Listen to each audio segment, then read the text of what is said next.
Welcome back to Tokened Up. We have finally gotten the last missing pieces of the fight for Gotham. Are you excited, John? Oh yeah. One, Chases and super rares are how the set runs. abso-freaking-lutely. Everybody needs the chase piece. Dylan's currently at work, but he's going to be joining us here in a bit, so he should just be able to jump straight into the call when he gets here. But John and I are going to kick it off. And I've been staring at this Professor Pig while I've been getting all the overlay stuff ready, so I'll just kick it. Professor Pig, 044. This is our first super rare. We've got Batman Enemy Team ability, Arkham Asylum, Gotham City, Underworld, and Scientist keyword. Scientist is pretty big, which I imagine we're going to get a lot of in the set. First trait is Pain is the beginning of perfection. Mastermind, double slash. At the end of your turn, and when an opposing character of 30 points or less is KO'd, after resolutions, generate a Dollatron bystander max 6. Max 6 is a lot, especially for someone with Mastermind. Let's take a look at these guys. Or gals, I suppose. Things. Oh, okay. Dollatron is Batman Enemy. 6 speed plasticity with poison, so this is a tie-up piece bystander. 16 naked defense, so no way to keep it alive, but empower. Empower. 6 empowers. We are generating a free empower piece at the end of every single turn. Then if you KO a character of 30 points or less, which includes bystanders, actually it doesn't even care that you KO it. Anything could KO that character. So someone doing some symbiote nonsense, or maybe they move a little bit too far away from their lantern construct, boom, another one. And they're all mastermind fodder, so that's pretty good as a baseline, even if nothing else here does anything. Yeah. So, second trait, nothing's ever good enough. Hey, yo, did you write this one, John? You are never happy. At the beginning of your turn, roll a d6. If the result is less than the number of friendly Dollatron bystanders on the map, deal 1 penetrating damage to all opposing characters adjacent to 1 or more Dollatron bystanders. Then KO all friendly Dollatron bystanders. Hey, yo, okay, so we're making a lot. We roll a d6, and if the d6 is less than the Dollatron numbers, they all blow up for 1 pin. And if you're next to more than 1, you only take 1, because 1 or more. Yeah. And then they all get KO'd. Ooh, wow. So this is going to be very feast or famine. Like, if you max out the Dollatrons, let's say you have 6. The only way you keep all those empowers on the map is if you roll a 6. Yes. And this is at the beginning of your turn. So you would start the turn, KO all of your empowers, do your turn, and at the end you make another one. So there is a low point here that's going to happen at some point through the game. But on average, you're probably going to have 1, 2, or maybe even 3 of these things walking around. And let's see what size they are. Okay, they're normal size, so they're a lot harder to carry than if they were tiny. Yeah, okay. And if he had like Underworld, I'd like it a little more. That's true, but look at these keywords that we're giving out to the Dollatron. Yeah. All of these keywords are fantastic, and most of them have Underworld.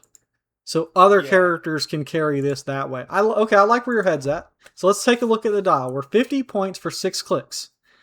We've got a special speed power for the first half of the dial called Perfect Little Trotters. Sorry, I wasn't expecting to say that sentence out loud. Stealth, double slash. Adjacent opposing characters can't use improve movement abilities or sidestep. So you are really locking someone down if you get next to them for some reason, or if they get next to you. We start out with 6 speed of this special movement power, 10 attack blades, 17 defense willpower, I think that is. You don't see it on the dial very often. And 2 damage outwit. I really don't know what to think about this dude. This is kind of a cog in a bigger machine. if that makes Yeah, sense, you know? it definitely. I could see this dude though if there happens to be a really aggro version of one of these keywords. This is a character like you just choose to go first because you're going to try to alpha strike. This dude makes a Dollatron for your big person to go carry when they full speed charge across the map. End of turn. Well, yeah, because you'd end your first turn, make this thing, Okay. and then your Okay. second turn when you go to alpha, it's already there. And you literally can't lose the first one because you can't roll below a Yeah. one. Yeah. Okay, Eh, we've it got by itself, it's not enough, is what I'm getting. This is an engine no. piece, but we don't know what the Yeah. rest of the engine looks like. I'm just holding a piston, having no idea how to use it. So maybe It's we'll kind come of like back. that. Yeah, maybe we'll come back to it. So give me 45, John. We got 045, Pied Piper, Central City, Rogues, Animal. When Pied Piper starts the game, this is his first trait, Rat Rebellion. You may generate up to 2 rats on click 1. So more rat stuff if Rat Catcher wasn't enough. Yeah. The rat, yeah, friendly characters named Rat and Pied Piper can use Sidestep, always helpful, and have Safeguard Pulse Wave.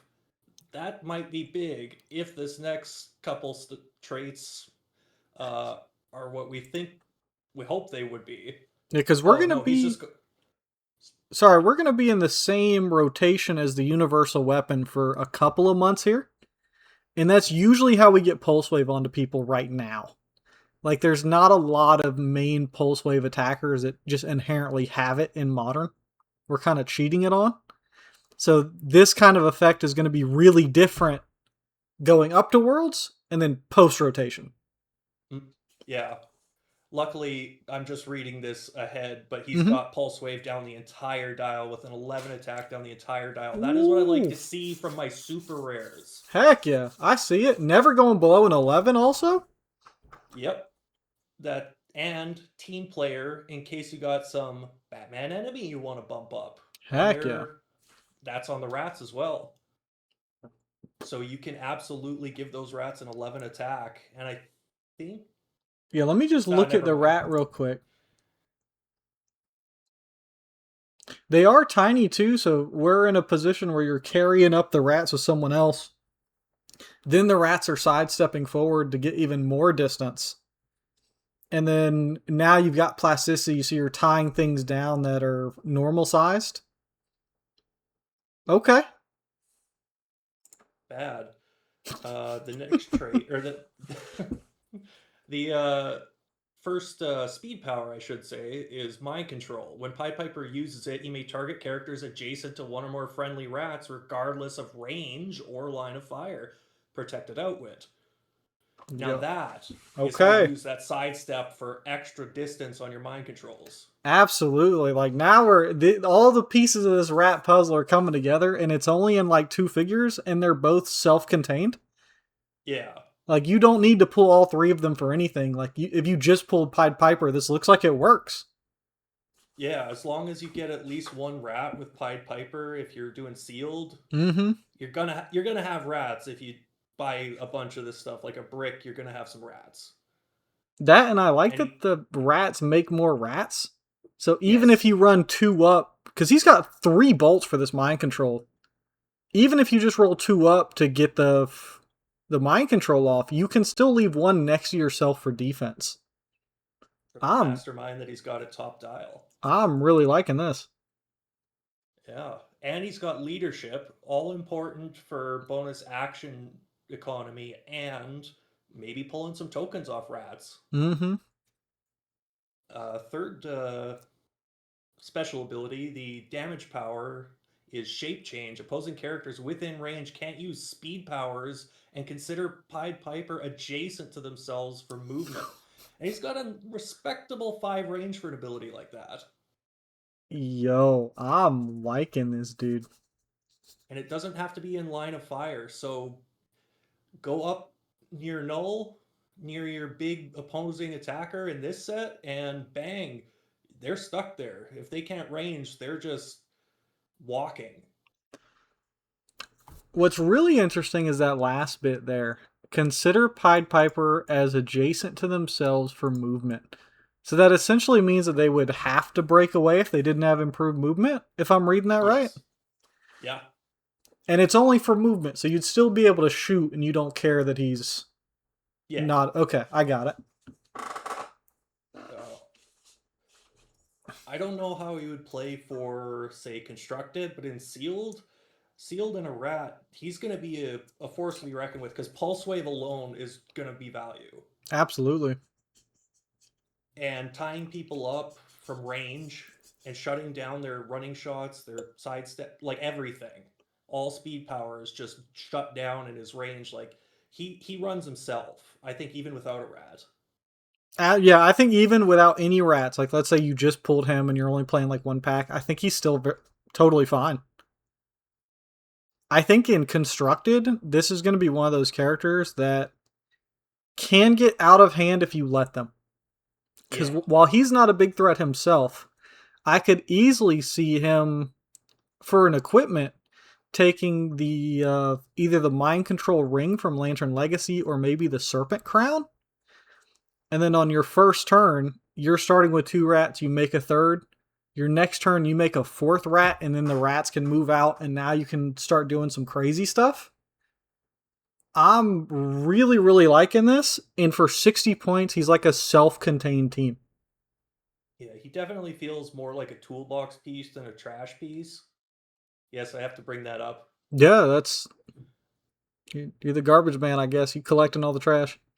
Yeah, it's true. I Especially in my polls. I really like this Pied Piper. Yeah, Of dude, that's sick. I'm I glad guess. because Go ahead. yeah. I was just gonna say I'm glad because guys like the Pied Piper are usually the trashiest rare, super rares. That it's like, oh yeah, this is worth about a slushy for a trade Yeah, it with reminds me of someone. Trap Master was kind of that way from me in the Smash set, where we had Yeah, all these cool traps and gimmicks to use, but the piece didn't really function. Whereas yeah, this looks like the opposite. Like this looks like it just works. yeah. Let me And go he was ahead a and. rare. The arcade, that was a Yeah, I think rare. he was too. But they dedicated so much of that set to like how he works, so I was surprised. It's true. But I'll go ahead and take Clayface. I haven't seen a Clayface in Clicks in forever. 046. This is, of course, a Batman enemy. Arkham Asylum, Gotham City Underworld, Brute, and Celebrity. Brute's always good to see. We have the Accomplished Actor trait. Shape change. When Clayface uses it and succeeds, if he would have been the only target of the attacker cannot choose another target. That's very strong, especially if we end up with a way to roll better shape changes. Hmm. So we have another trait. I am a force of nature unto myself. Yeah, Clayface is an actor. He's dropping bars. When Clayface hits or takes damage, after resolutions, you may generate a 009 Clay critter on its red starting line or a slime water terrain marker. Those are coming back. I like it. If you generate the slime, this game that marker has characters that began the turn on this marker can't be placed or use improved movement abilities. So standard slime if you can make it. Yep. And then double slash, free, KO a friendly 009 clay critter within 3 squares.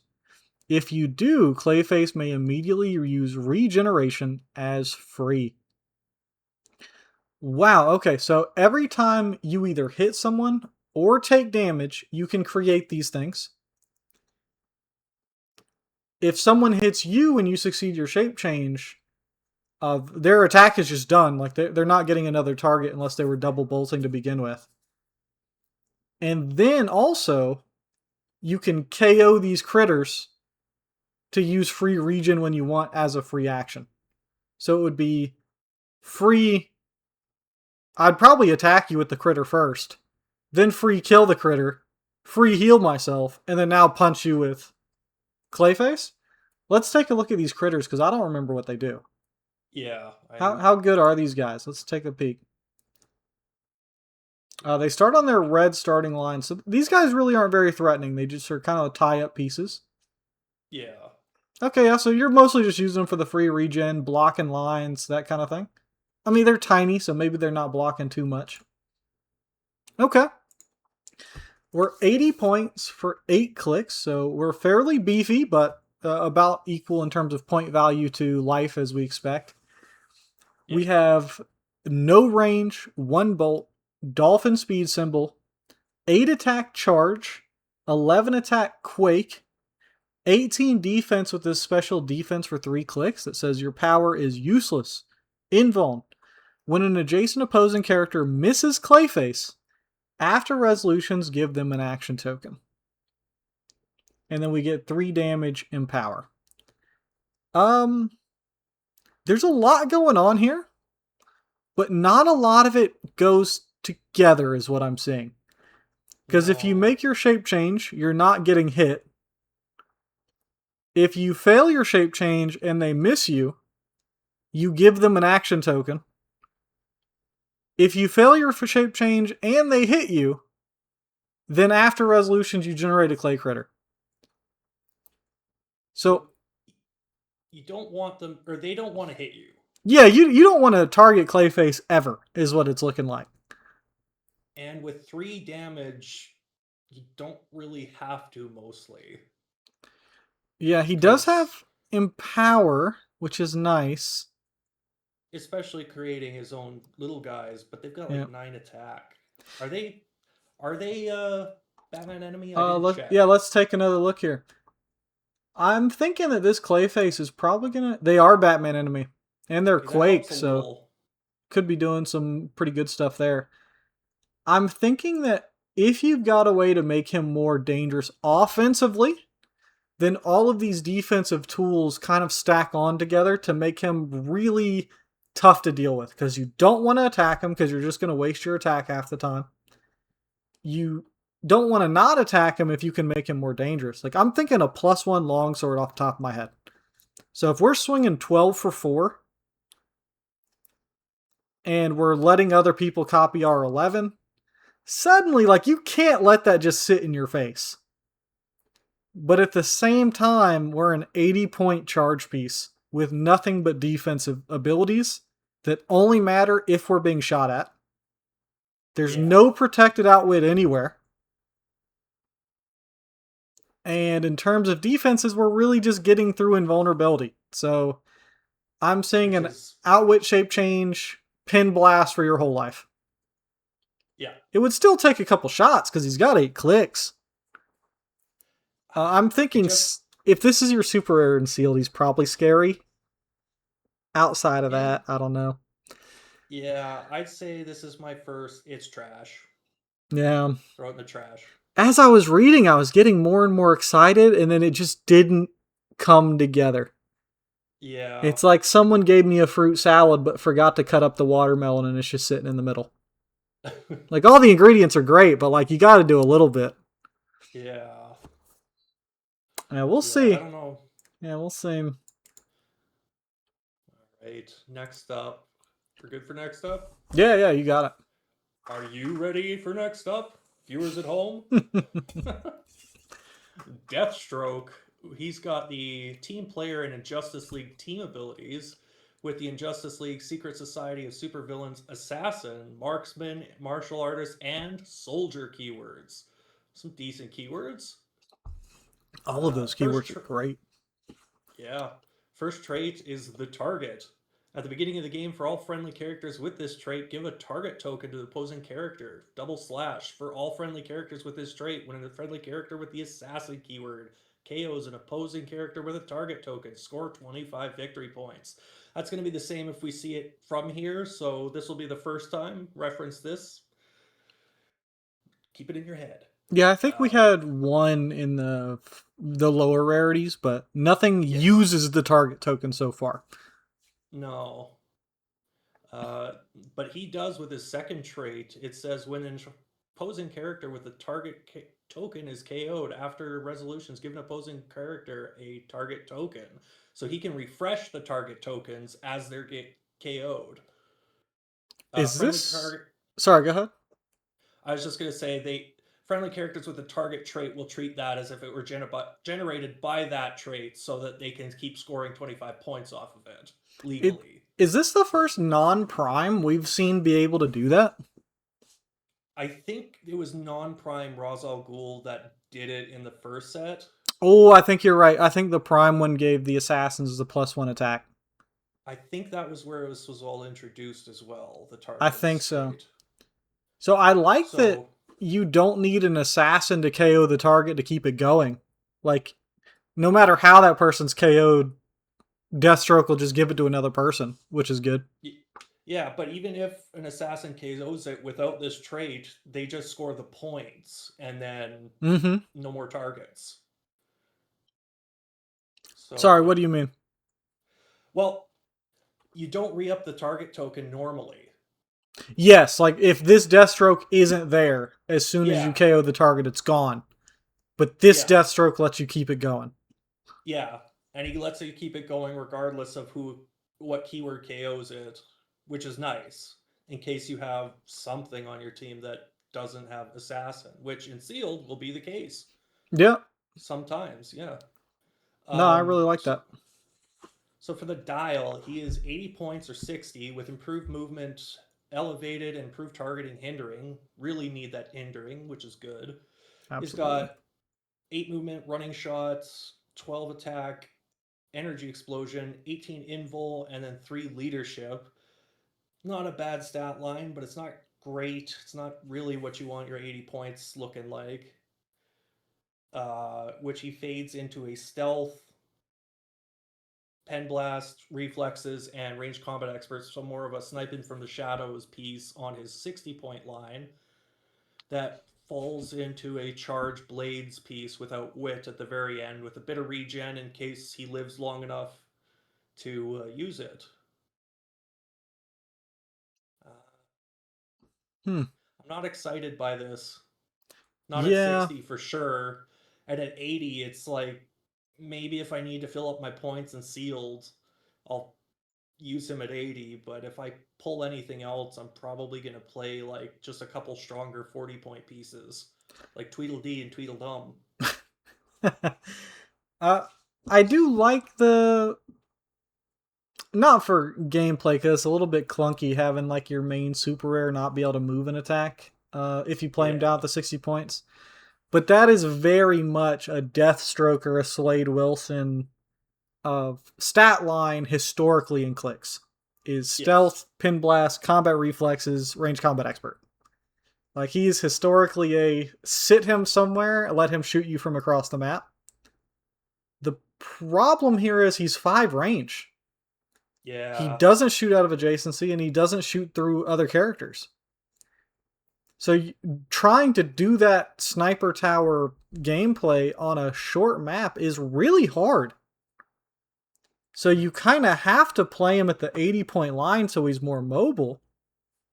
And now you have a 12 attack to use with your team player to Batman enemy for your other attackers. Yeah. I just hate 3 damage on figures above 75 points. And even at 75 points, I'm a little wary. Yeah, because 75 to 100 points for me is where I'm looking at can I attack twice? Because Yes. otherwise, I'm using two 50-point characters that are both cost efficient to do the job I'm trying to do in Constructed. If I'm picking a character as like the core part of my team that's 80 to 100 points or like 75 to 100, they need to do a lot of heavy lifting. Yeah. And without some way to leverage the target tokens, he doesn't do it by himself, is kind of where I'm looking at this at. Yeah, he's trash. Throw him in the trash. With that being said, in sealed, if you pull the super rare, I think you're totally happy playing him at 80 points. Like this is a leadership in sealed, which isn't a lot of. This is seeing through all the nonsensical stealth throughout this whole set. And we haven't seen a lot of reducers, so energy explosion double bolt is going to feel fantastic. In sealed, I can definitely see him being a menace at top dial. I just wish he was. I wish he was better. Like one special power at the top dial like energy explosion, pen blast Mm-hmm. would turn him up a notch for me in sealed. I think Even just giving my this dude the quick draw trait, if they brought that back. ooh So that way yeah he's just a constant threat every single turn. yeah that Yeah, would I'd say he's pretty close, but doesn't quite make it over the line for me. he's teetering at sealed and he's firmly at the bottom of the trash for non-sealed. Yeah, that being said, if there's something crazy that cares about a target token, suddenly this is playable at 60 points. Just for the traits. In Disneyland, where that becomes true. Yeah, it just depends on the what effect is crazy that cares about the target token, you know what I mean? But We got the let's fun one next. I have not seen this one, so let's take a look here. 047. This was one of the last ones we were waiting for to do this review. This is a Prime Slade Wilson, 047B, with Team Player. We have the Hive keyword, Secret Society of Supervillains, Assassin, Marksman, Martial Artist, Soldier. We've got a trait called Sudden Betrayal. Oh, never mind. This was revealed to me because I'm in the silver chat and people were talking about this. Ooh. At the beginning of your turn, if Slade Wilson has 2 action tokens, you may choose an opposing character. If you do, that character becomes friendly to your force, makes an attack if able, then reverts forces. I'm going to wait to talk about that until we hit the rest of this dial, and then we can come back to that. Sound fair? Sounds fair. Second trait is you know my terms. Willpower, regeneration as free. So going to be very hard to kill this dude. Then we have a special defense power for the first 3 clicks. Prometheum Suit, impervious when Slade Wilson used it during an attack, and increase the result of the d6 roll by +1 if the attacker is 100 points or less. So 50-50 imperv on anyone under 100 points, or at 100 or below. So Rogue Prime and under. Yep. That's pretty good. That is a very solid defensive trait. Yeah. If you can put a way to reduce penetrating on him, suddenly you just have, Egg and Rack Jr. We've got improved targeting, elevated, and shooting out of adjacency. Fantastic. We are 100 points for 8 clicks of life. 6 range, 1 bolt, 8 speed running shot, 13 attack precision strike, 19 defense of the special imperv, 4 damage outwit. And then about halfway through the dial, we lose outwit and get prob for 2 clicks. We go to sidestep pretty quickly. And then the whole back end of the dial is blades, toughness. We get exploit and then about 2 clicks of charge at the end. So without looking at sudden betrayal, I'd say fairly okay. He's like just dropping that trait entirely, which I'll drop a prime for in my consideration because that's why he's a prime. Well, I guess these stats are pretty. Yeah, he's just honestly, a stat monster. They're just what you should have at 100 because I would consider running a 100-point figure with any less stats than this. Yeah. Maybe a 12 attack. Maybe. And he only drops below a 12 attack on 1 click, which honestly looks like a typo because it's not even the last click. Yeah. It's an odd drop in the middle or near middle of the back dial. So on its face, we're pretty okay with it. Yeah. If we add sudden betrayal, though, yeah, I'm now a lot happier. Because I'm so happy. I'll reread it and then we can kind of break it down. At the beginning of your turn, which means this happens at the same time with all of your other effects, including his willpower, and you can order those effects however you want. So when your turn starts, this should be the first thing you would do if you have 2 action tokens. Then you have a chance to roll willpower. Then you could roll leadership with other people. So that way Slade can still attack that turn after you do this. If you do choose an opposing character, and you have the 2 action tokens, without making an attack, without doing any other requirements and saying that MFer right there, that character becomes friendly to your force, makes an attack, then reverts forces. This is not mind control, so it gets around things like Battle Fury. This is just an effect that happens. So it doesn't matter who you've targeted outside of maybe Rogue, who just says you can't choose her. You get them, you hit, they go back, then you take your turn as normal. Without any extra love to this character or any, way to give him extra action tokens, you do this 1 out of 3 turns, assuming you actively choose not to use willpower. How do you think about that so far? Like 1 out of 3 turns, you just get to do this. Is that good enough, or do you need to build around it? In sealed, it's more than good.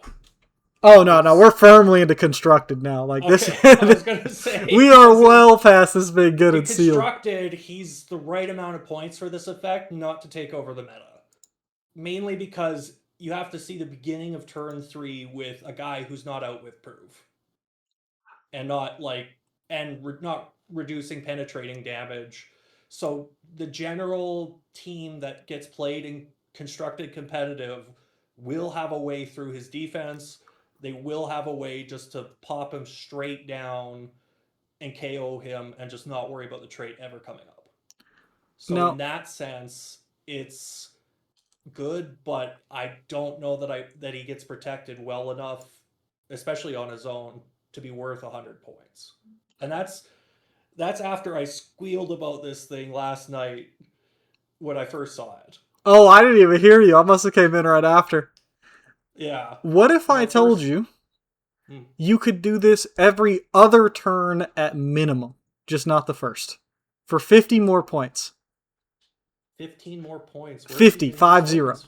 50. You could do it every other turn at minimum. All right. How are we doing this? Common Rogue from X97. Free, give an adjacent friendly character up to 2 action tokens. For each token given, she gets one of their powers. So for 50 points at her low dial, your very first turn, you just take whatever you want off a Slade. At the start of your next turn, so if you went first, this would happen Yeah. while you essentially still had immunity because your opponent didn't get to respond. You immediately take their dude and do it. Then you roll willpower, then you roll your leaderships. If you take a token off, you get to do it next turn for free as well. Every single turn you make leadership, you get to mind control the following turn. I think for half your team, being weak to your opponent taking their melee pieces and walking them 1 square apart is kind of a deal breaker at 150. Because it doesn't say move and attack like the other, like mind Oh, control. It's okay. just make an attack.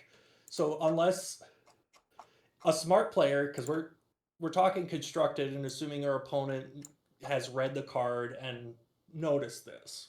I We're had not, preventing so this. that's a bit of counterplay that would not have occurred to me. If your guys are just spaced apart or there's walls between your ranged guys, whatever, this trait does nothing. Okay, yeah.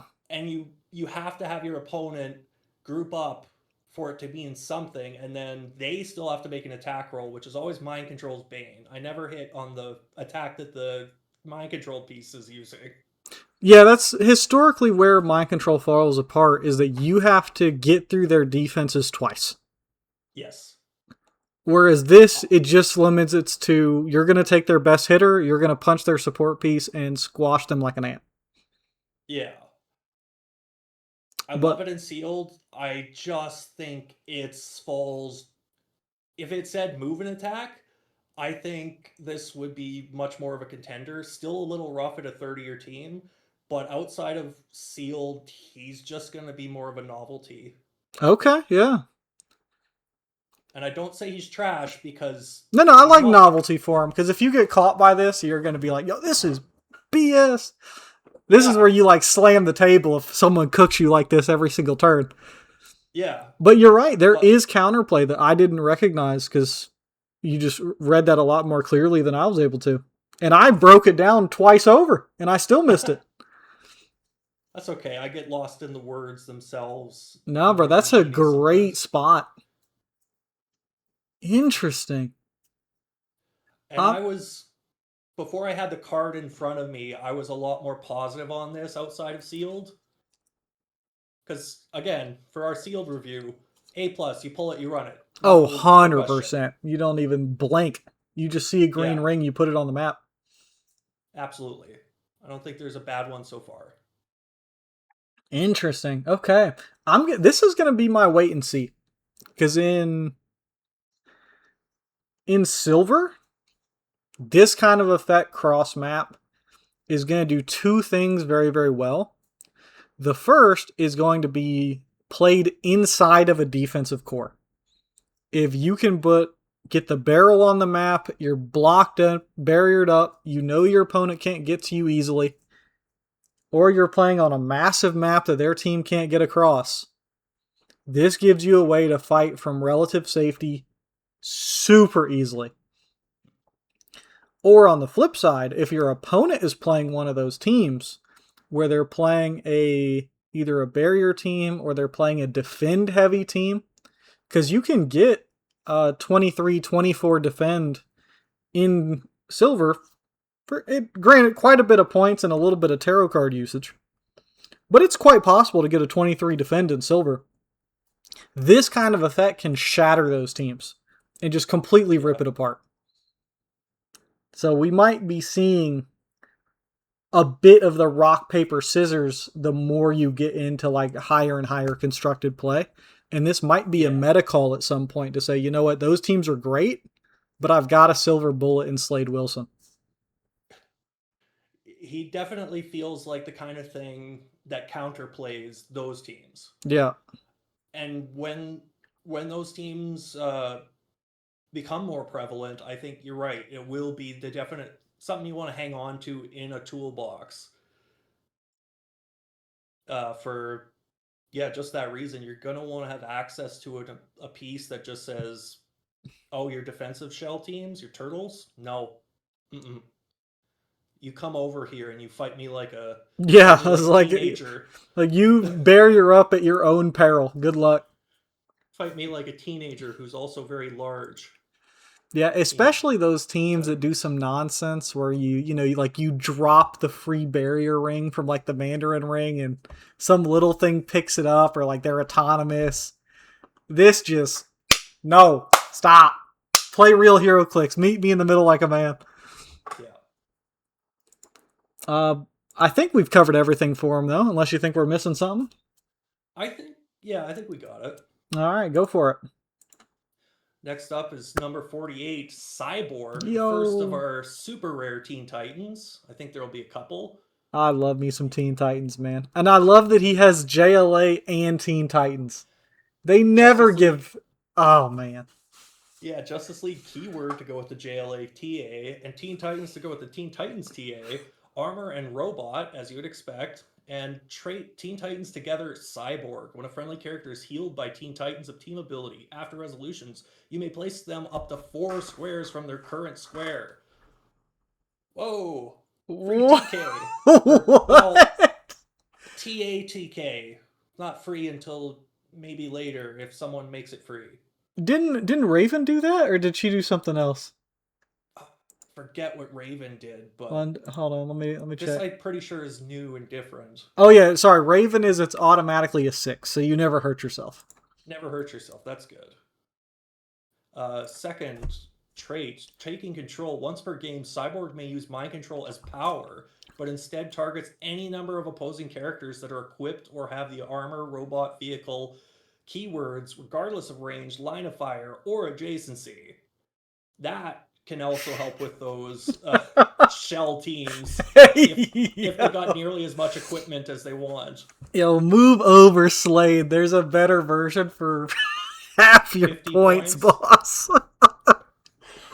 Well, it still needs to Yo. make an attack, and he's got 11 with perplex on that low dial. So Slade's got a place Yeah, I as a think silver not having bullet, to but you roll got for a the hit is a lot better. you got a budget option for your popper for your popper version that's just sort of low super rares included. Dude, this is a And then 6 cyborg. finally, they got energy explosion, precision strike, and pulse wave on the top dial for 100 points. Yeah, I'm looking at this dial. I like those powers up top with the 4 damage. Like I said, at 100 points, you need at least 4 damage. You can't get away with 3 from 80 to 100. I don't think. But unlike what I said before, he needs to have a 12 attack. Just he's 100 points. Oh, well, There's he does with 50 point JLA. character. He He does does with with JLA. JLA, but And there if are you play 50 him on point 50, characters with 12 attack and JLA. yeah, if you play him on 50 points, you're up to a 13 self-perplexing. Yeah, I think the 50 point is definitely more economical. Like, I would probably more likely play him at 50 if I didn't need filler on the team and sealed. Yeah. But outside of sealed, he's not great. I don't have it Really? trash as good, but no, outside of sealed, he drops a 0 move and attack at 50 after What? He's got charge. no, like Oh, you mean once he after takes charge, damage. Okay. any amount of damage takes him to no move and attack, 10 attack pulse wave. And I know he's got the JLATA, but JLA works a little better against some teams than others in constructed. And at 50, he's just not going to be able to use it because he's only getting it on a charge, which is already really short. And then if he ever gets pinged, Oh, he's no, not moving in. no. I don't think he's moving in at all. It's Or once at per least game not for the first. mind Like, control. yeah, you use the once per game. Cause as much chaos as possible. And That's a then you're fun. only, like, moving forward after the fact, I think. So, like, That that's is a fun thing. Yeah. for 50 points, you're doing everything else first. And then at the end, you're like, all right, I guess I'm charging it now. I, there is another Justice League piece that you don't move in first that costs 50 points Mm-hmm. and I think isn't as limited by what he can mine or what he can attack with his cross map Yeah, ability. I think that this, right now, usually the most threatening character in the game has Animal Man attached to them. So they Yeah. don't have an equipment. So there's going to be some games where this right here just does not get the person you want. Yeah. And the other main the other main equipment is the destroyer armor. So you're going to be having to hit into the 22s. They're still getting shape change and senses and everything, and so it's gonna feel bad in those games where you use your once per game effect and just don't get anything out of it. Yeah. But for 50 points, I know you were just comparing him to Spacesuit Batman. Yes, that was the implication. But for For the 50 viewers at points, home. yeah, you can squeeze him onto quite a bit. And I think this effect for Teen Titans, giving them a way to mobilize each other for using the Titans TA, is really, really good. Oh yeah, for a set where you just want to run Teen Titans together, which if we'll probably get into it later, but it's going to be a little rough to have all of them together. He's probably irreplaceable. Like I wouldn't sub him out for a different cyborg because that heal them and then move them for or place them 4 squares. So no line of fire, no breakaway, just boop, they go 4 squares. That's going to be something you want every time. Absolutely. And that is infinitely better than a TK. And combine that with his mind control, I think in fun competitive stuff like the local nights, he'll be more than fine, especially on his theme team. I wouldn't put like I didn't even put him in the trash just based off of his style. I think he has enough to be a piece that I want to run, even if I don't think he'll do well at high competitive like sweatiness. Yeah. I think my only real complaint is that we have charge on this 50-point line instead of running shot. Yeah, charge pulse waves kind of rough But to I'm sideboards. like, I like everything I see here. Yeah, It's just not going to be like a meta warping figure because of no, some of the things we've already talked about. But if Teen Titans are good, Cyborg stocks are up. yes, All right, absolutely. let me take Wally, I guess. I've seen this sculpt, and I think this sculpt looks absolutely sick. I Uh, love these I ones. love like the dark maroon on Wally. Oh yeah. 049, we've got the Teen Titans team ability, Justice League, Teen Titans, and Speedster. Anytime you see Speedster, you have to think Black Flash. Black So Flash. we're going to deal an extra damage every time we deal damage just for one sideline spot and the Bloodstone, but maybe when it rotates out, that's not going to be the case. Friendly characters with Team Titans TA have improved movement characters. That's big. This is the kind of love that the Teen Titans and the X-Men team ability needs. Like, Yeah. you've got to pump some juice into them because otherwise it's just useless, man. It's just Uh, worse support. yeah, exactly. Like, way worse support. We have 65 points and 30 points for 7 clicks and 3 clicks, respectively. So, about on rate cost to health there. Yep. Improved movement, elevated through blocking. That's not destroy blocking. We just go through it. And characters. 0 range, 1 bolt. We start at the top line with a special speed power called I'm Not Even Winded. Hypersonic speed. When Wally West uses it and hits, after resolutions, remove an action token from him. Okay. Naked attack at an 11 attack. 17 defense senses. 3 damage, shape change.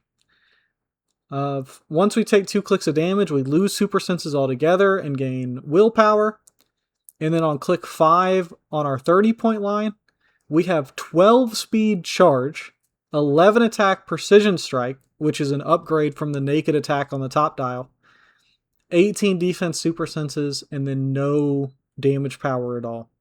So the dial's kind of all over the place. It's kind of like they threw a paint can on the wall. But all of these are the standard powers you expect on a speedster.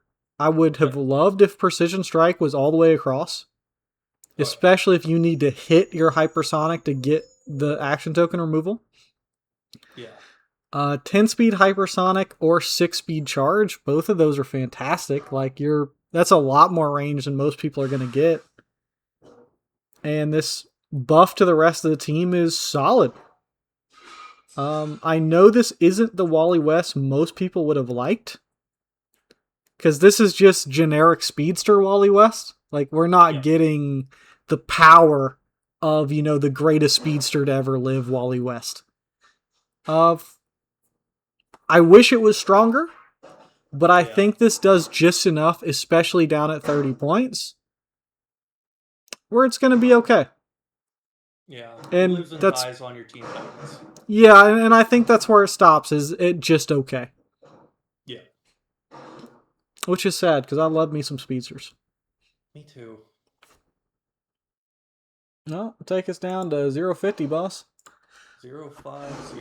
We got Cheshire with a team player TA, League of Assassins, Secret Six, Secret Society of Supervillains, Assassin, and Martial Artist keywords. Here's more.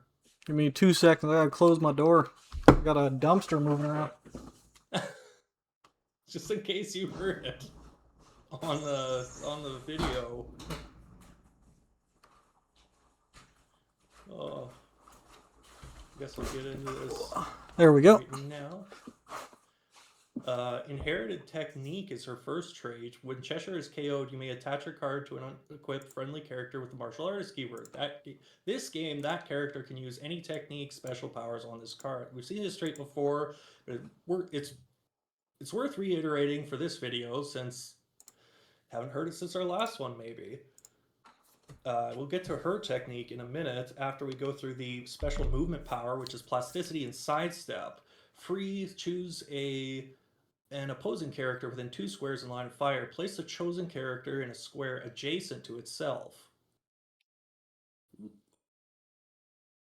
read that again in silence so I can... Yeah, I kind of cocked my head like a cat trying to look at something to figure it out. Yeah. So you're... Within 2 squares, you can pop it 1 square over. So you can pop it a little closer for you to sidestep. Or actually, yeah, for you to sidestep to... Which, this would get to it already.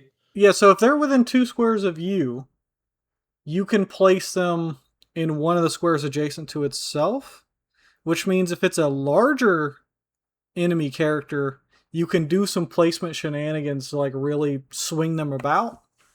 So it's worded in a way to be very beneficial to you, It's just very strangely. yeah, it's definitely more like it feels more like a free TK for opposing characters, but very short.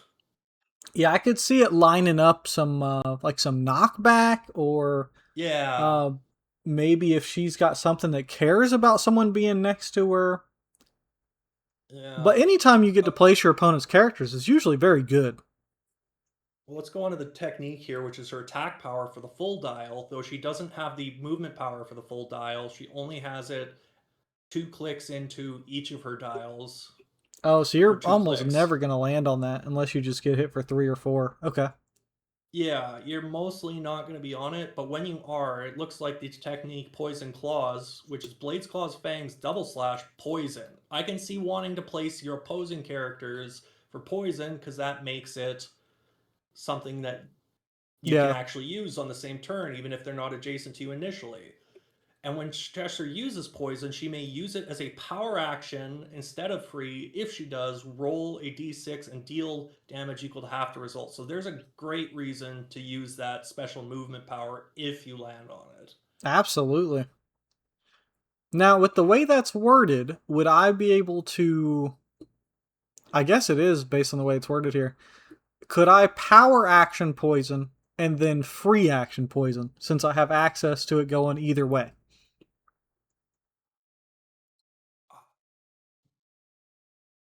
It Obviously, I says would only in deal 1 damage if I did the free one. absolutely. I don't know with the instead of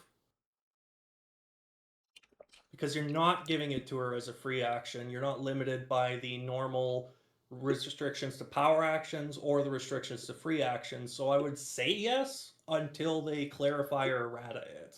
I would just play it like that. Yeah, I with the way it's worded, I think that if you use it as a power action first, then you haven't taken poison as a free action. Yes. But if you did it the other way around, you've already used poison as free, so you can't try to use it again to use it as a power. But I imagine in actual gameplay, no one's going to care because it's the same Yeah. result anyway. Yeah, effectively. Very interesting. And yeah, so with blades and reflexes, her entire dial, but no stealth. She's a long dial. She's 8 clicks for 60 or 4 for 35. So on rate at 35, a little beefier at 60. Yeah, she's kind of She's thick just at 60. she's not taking hit. Oh, we have a third guy. It's Yay, Dylan! Dylan. I'm in. Wonderful. We're just on Cheshire going over her dial. Cheshire. Right on. 050 for you. But go ahead, John, while Dylan catches up. Yeah. I was just gonna say this figure is trash. Is trash? Throw it in the trash. I think she's got some interesting things going on. And as far as techniques to be passed down, we've only seen 2 so far. But this one's pretty cool. The technique is strong, but I feel like having looked over most of the set and other martial artists, it's not gonna be the kind of Disneyland where you're getting free poison on or power poison for D6 rolls on anything useful. Yeah, I feel like if you lean heavily into this in martial artists, I think you're going to be playing like Voltron in Magic, where your last martial artist standing is going to just have a list of cards underneath it of Yeah. all of their techniques. And then you're going to have a 30-minute turn where you basically just use charge blades. Yeah. Yeah, And that's that. I think she'd be okay and sealed. Like, if this is your super rare, she's doing a lot of cool things. No problems with her at sealed. Yeah. Yeah, it's tough having a printed 2 when you're doing blades. You're most likely hitting that one. I mean, at least it's exploit, though. So, like, that one's getting through. Because have we seen any reduces pin in this whole set? Once she takes damage, though, she starts on shape Yeah. change. Yeah. So that is true. I don't think you're making it to the exploit clicks. Maybe. Oh, and in sealed, I'm playing her at 60. Like I'm not touching her Yeah, at you play her at 35. 60. Well, still shape change Yeah. All and right. drop to a 10 real quick. You hope you got some Batman enemy for her team player. That's true. We can get a little bit of team player, but yeah, Yeah. she's cool. And if she had this special speed on top, I would be much more excited. Yeah. I Because think that that's would be really more cool, exciting. being able to shift people around. You know, she's the classic double agent in the Titans. Or I guess Young Justice was where she was at.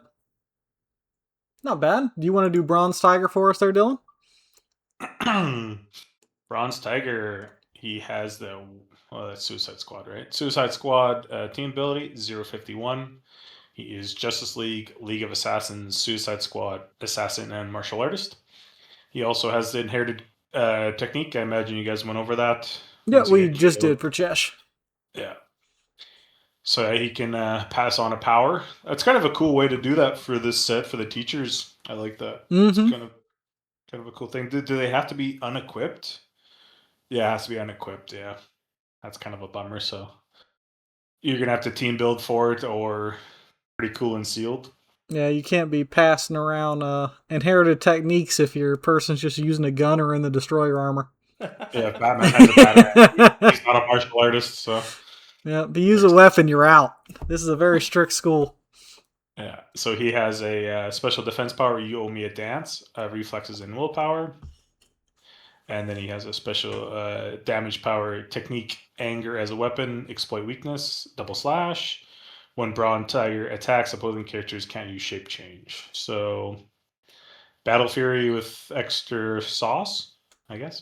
Well, none of the downside of Battle Fury because you can still Oh, be yeah, I guess yeah, the carried. carry. Yeah, there's No, but you can still get tokens, so that's kind of a that, but you now can beat shape change with range attacks too, which you can't do with Battle Fury normally.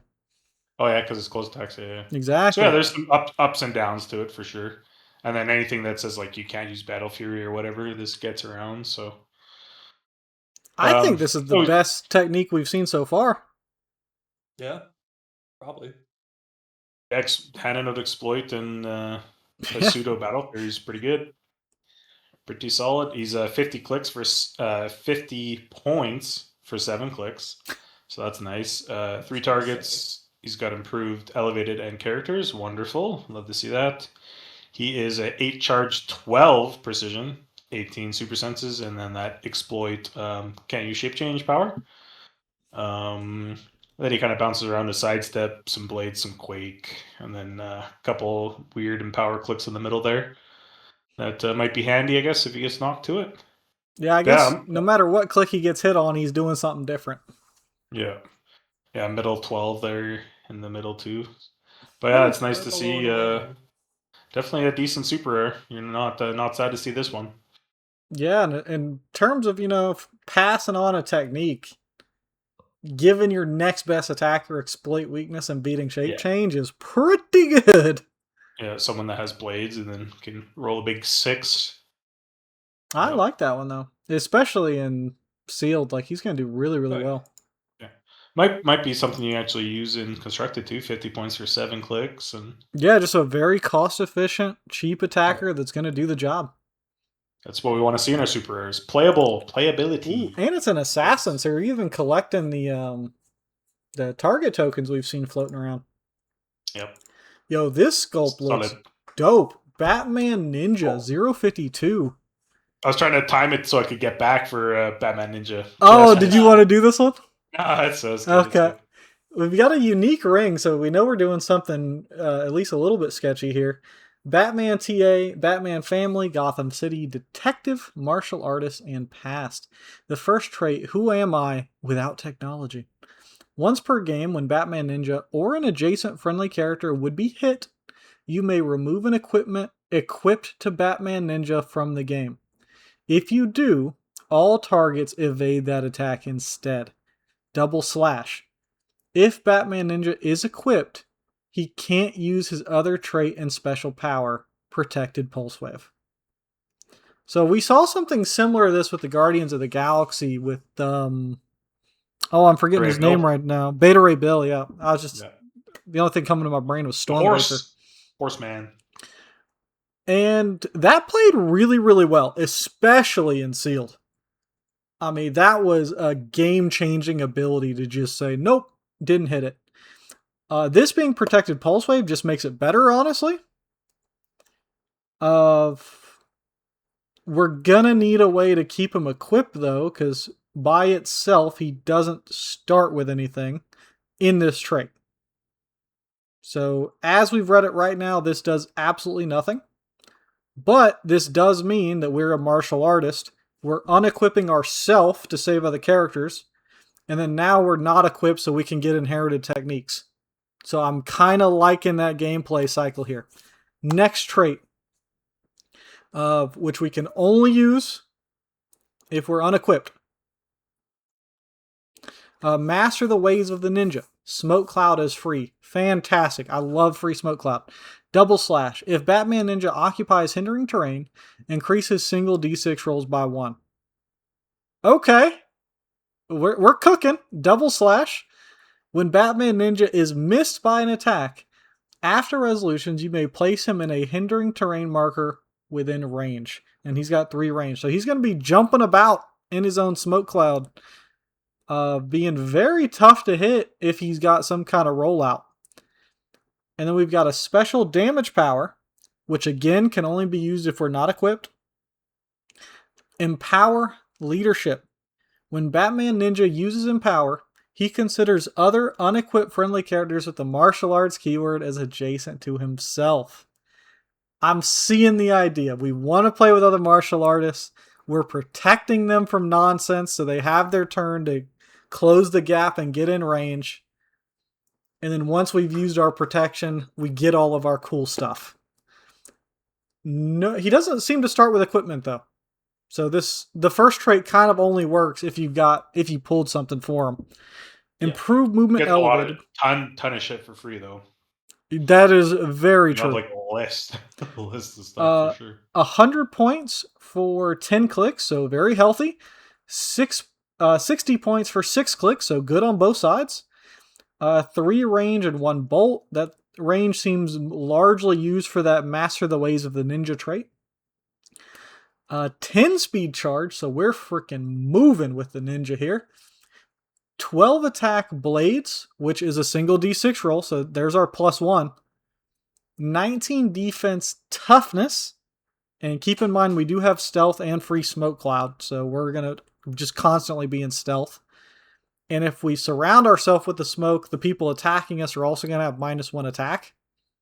So that's going to kind of layer this defense here. We're effectively a 20 unless someone sees through hindering. And then 3 damage of this special empower and leadership. So we're getting +1 leadership, +1 blades. After 2 clicks, we go to flurry and basically an all red dial. So we gain super senses, which will also be nice for that +1. Or we can start at 60 points to go 8 speed charge, 11 attack blades, 18 combat reflexes, and 2 clicks of that special damage. When we lose the special damage, we get empower. All in all, that's pretty cool. If you're trying to do the martial artist bit, I can't imagine not putting Batman Ninja on the team. Yeah. Yeah, he's sick. I'm very excited for him. It is very much a bit for this set because I've looked at the martial artists and I feel like he's not quite doing enough or there's not quite enough of a team for him to be making good on. Yeah, I imagine it kind of runs on the same problem as Brutes, and this is me without looking at them, so I don't know for sure. Yeah. Where you've got a couple of really good pieces, especially attackers, but when you go to look at the support pieces, it kind of falls apart. Is that where you're at? Yeah, and more so for like attackers that you want to empower, you got to consider what you're paying for a cross map empower. What are you really getting for your distance and your just total number of attackers who could use it? And the martial artists just don't. And this is just my preference to play a team that can cross the map in a turn, Mm-hmm. and make an attack. Martial artists don't have anybody like that, and they're not super defensive on top of it. So I don't know how much his cross map and power is even going to do. Yeah, I think that's why this first trait exists here, is to buy you that turn. Yeah. But stopping one attack may not be enough. So you got to choose your shot. But if we compare him to the Emma Frost, who is the cross map leadership and power for X-Men, this is the exact same rate for 60 points. It is. You can go 70 with the blue ring. It is a shame that the other characters have to both be unequipped and martial artists to get the cross map. Yeah, That's a bit like a pair of handcuffs that you really don't want to have to deal with. That is part of what makes it a hard pick for me. That does mean, though, if you have any good martial artist that can carry that weight, you have Animal Man on them for those extra benefits, and now they're still unequipped for this bonus. Yeah. So there's a little bit of room there if we hit that perfect character that can do it. Like, Right you in the give middle. super sore martial artists, and suddenly you're just windmill slamming this stuff on the map. Yeah. I think for sure, once the pieces come out for this, you're going to want to have this in the toolbox. Yeah, 'Cause this... he supports himself and his team perfect. He just doesn't have the team yet, I don't think. Yeah, you're going to want to put a bookmark on this dude, and every time you see a good martial artist character, you come back and you're like, is it time yet? Can I put him on the map? But even still, like, even if you're just running like one other martial artist, he still does enough for his points, I think, you know? Oh, yeah. Well, I Can don't save think him you're ever all- going to be sad about putting him on the map. Uh, He's just kind of one step below, like, being really competitive with something. Just Oh, because yeah. he doesn't have a full team yet. But as soon as that's there, he's cooking. Yeah. John? even like his late dial, like 19 at the end there with Flurry. Yeah, That's especially with good. the +1 rolls for all that nonsense. Yeah. That's a nice click to land on. He's so self-sufficient. Yeah. I'll give him that. And I love that in my super rares that are like designed to encourage a team build. They need to be Like able to engine. like carry it. Yep. Yeah. So John, you want to take us to Blackfire then? Absolutely. Blackfire is number 53A, so she's got a prime. Wonder who the prime of Blackfire would be. Stay tuned. Stay tuned. First special attack power is Starbolt. Also, she's got the Cosmic Ruler and Warrior keywords, in case you want to give her a sword. Might come up more with the D&D set upcoming. True. Anyways, Starbolt is knockback, double slash. When Blackfire hits 2 or more characters with a ranged attack, she may deal her printed to each hit target instead of normal damage. She has that at her only dial on the top with 12 attack and 4 damage. So at 150 points, she can deal 8 damage. Venom Max. Yeah, I am so glad she doesn't have running shot. Because my first thought was running shot pulse wave with knockback for 4 damage and then the knockback. I am so glad that's hypersonic up top. It is hypersonic, which gives her a little more reach, but this feels like a sealed piece only. But let's go on with the rest of her powers, because she got 2 more special powers with Bad Seed defensive ability at the very end of her dial. Invul Mastermind. When she uses Mastermind, if the chosen character is KO'd, she can pull a token off of herself. And... I like it. Because that's what you want. I mean, it's very flavorful for Blackfire, so I'm not upset about that at all. Yeah. Finally, we have the Tamaranian leadership trait, or Tamaranian tyrant trait with leadership. Double slash. When she removes an action token from a friendly character, she may deal that character 1 unavoidable damage. If she does, that character gets +1 stats this turn. That's neat. That's not worth 145 points. Put her in the trash. Unavoidable damage too. That's wild. Yeah, this is... too expensive. Sorry, I'll let you hit the dial, then I'll talk about what I'm thinking here. It's bad. Sorry, podcast style listeners of our YouTube video, but please look at your screen. It's painful.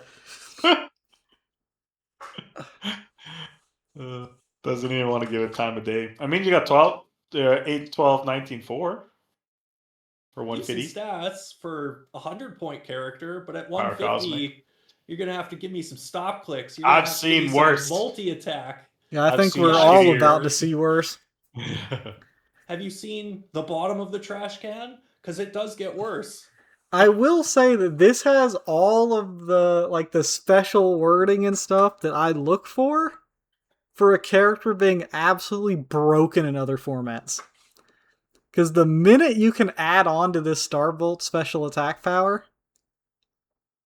I feel like that can start to get very, very dumb. Especially if you can... Give her running shot and pulse wave. Yeah, because you can definitely, with I think Starbrand, you can pass her running shot no problem. So with just in silver, you can get her into running shot, knockback, pulse wave for 4 damage very fast. Yeah, And I mean, that's for how kind of much where you're my trying to build, brain is at. Almost It- half your build, yeah. For no, it's over 400 half with points, Star- like that's fine. You can build a it's 250 point team. 220. It's 220 with her and Starbrand, yeah. Starbrand at silver, and But that's if you hit for a 4 like damage one pulse big wave pulse with wave. knockback. Yeah, well, I mean, 4 damage pulse wave knockback, Yeah, that you're should 5 be all damage you to their need. whole team, Yeah. boss. You should be alright. Yeah, and who's getting her You still have to across get her across map, though. any She's kind only, of map? She's a running shot. Yeah, 4 she doesn't currently. quite have the keywords without a bit of cheating to like do cross map shenanigans, but But you're right. Whenever the wording's like that, you can yeah, make it. anything that's that generic of just she needs to hit an attack, and suddenly we're dealing printed damage to everybody. Yeah, could be nasty. It's a cook. In I about don't 2 know what kind of years. stew you're making, but Because you're looking at it with our options now. I'm putting this with that bookmark I talked about of if anything points me towards this character becoming broken, I'm flipping right back to this real quick. Like she's going in my... I've got a little container of possibles of clicks figures I haven't quite figured out how to really make work yet that are just on the shelf. She's going right into that box. And in sealed, I'm just dumpstering anybody else I'm playing against. We have many levels of trash in Jay's home. We have trash, we have sub-trash, we have We do. trash. You know. And every time I bust it out and absolutely binge y'all over a table, suddenly it comes off of y'all shelf too. Yeah, we're not going to pretend that he's not right sometimes, but I'm gonna serve my crow up on a platter to eat later. It might be as stale as this dial by then. Look, I was getting shit on for wanting that Prime Iron Man until people started getting domed for 8 pin every single turn. Wade has not laughed at that figure yet since that day. Alright, let's roll on to the Prime. Yeah, you got it, boss. We are Starfire. She is Power Cosmic Teen Titans. Gotta love the team ability. Let's just keep it going. Why update it? 053B. Justice League Outlaws Outsiders Teen Titans. Cosmic Ruler Warrior. Holy. Good slew there. Very nice. She's got 2 traits. Friendly characters with Teen Titans may use it as free. You know, they gotta just keep modifying it instead of changing it. It's like, let's see what we can do. See what we can do to make this useful. Friendly characters with Titans modify their attack and defense +1.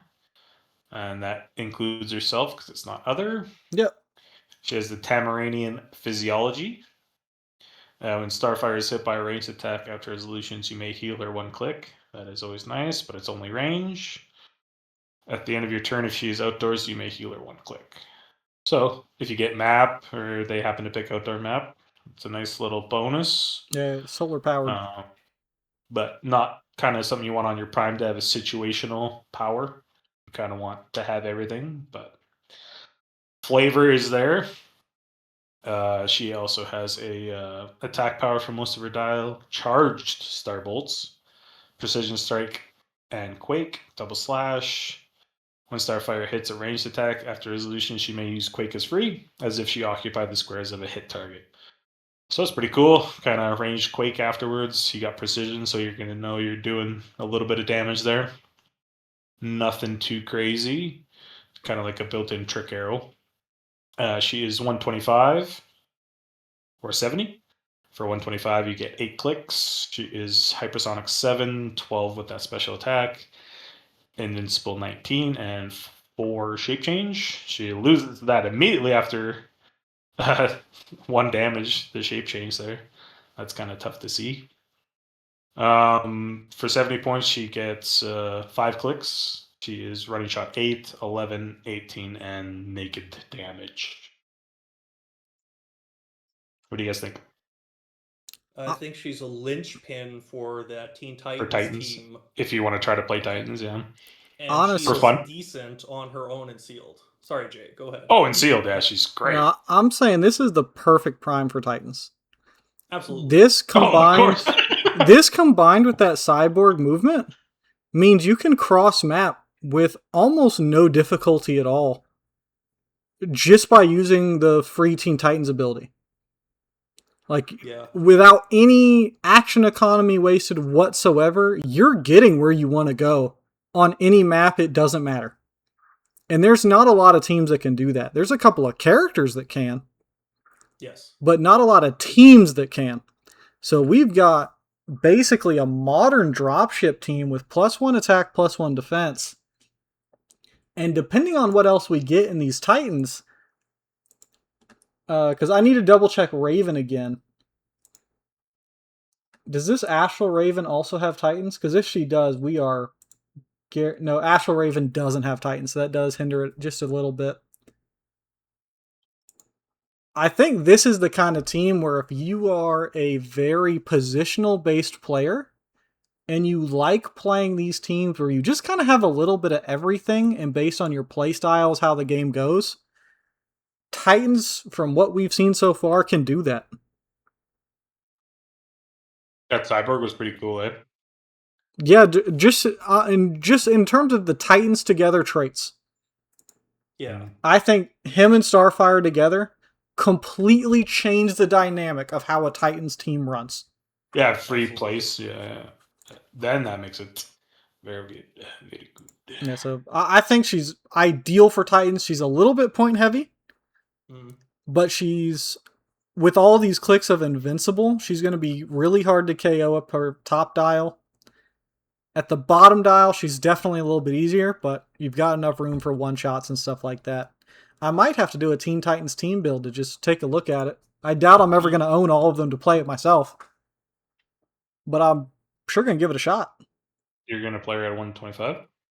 I'd have to do a little bit of playing with the team building, but I'm not against it. She's 13 attack, 20 defense. Not bad.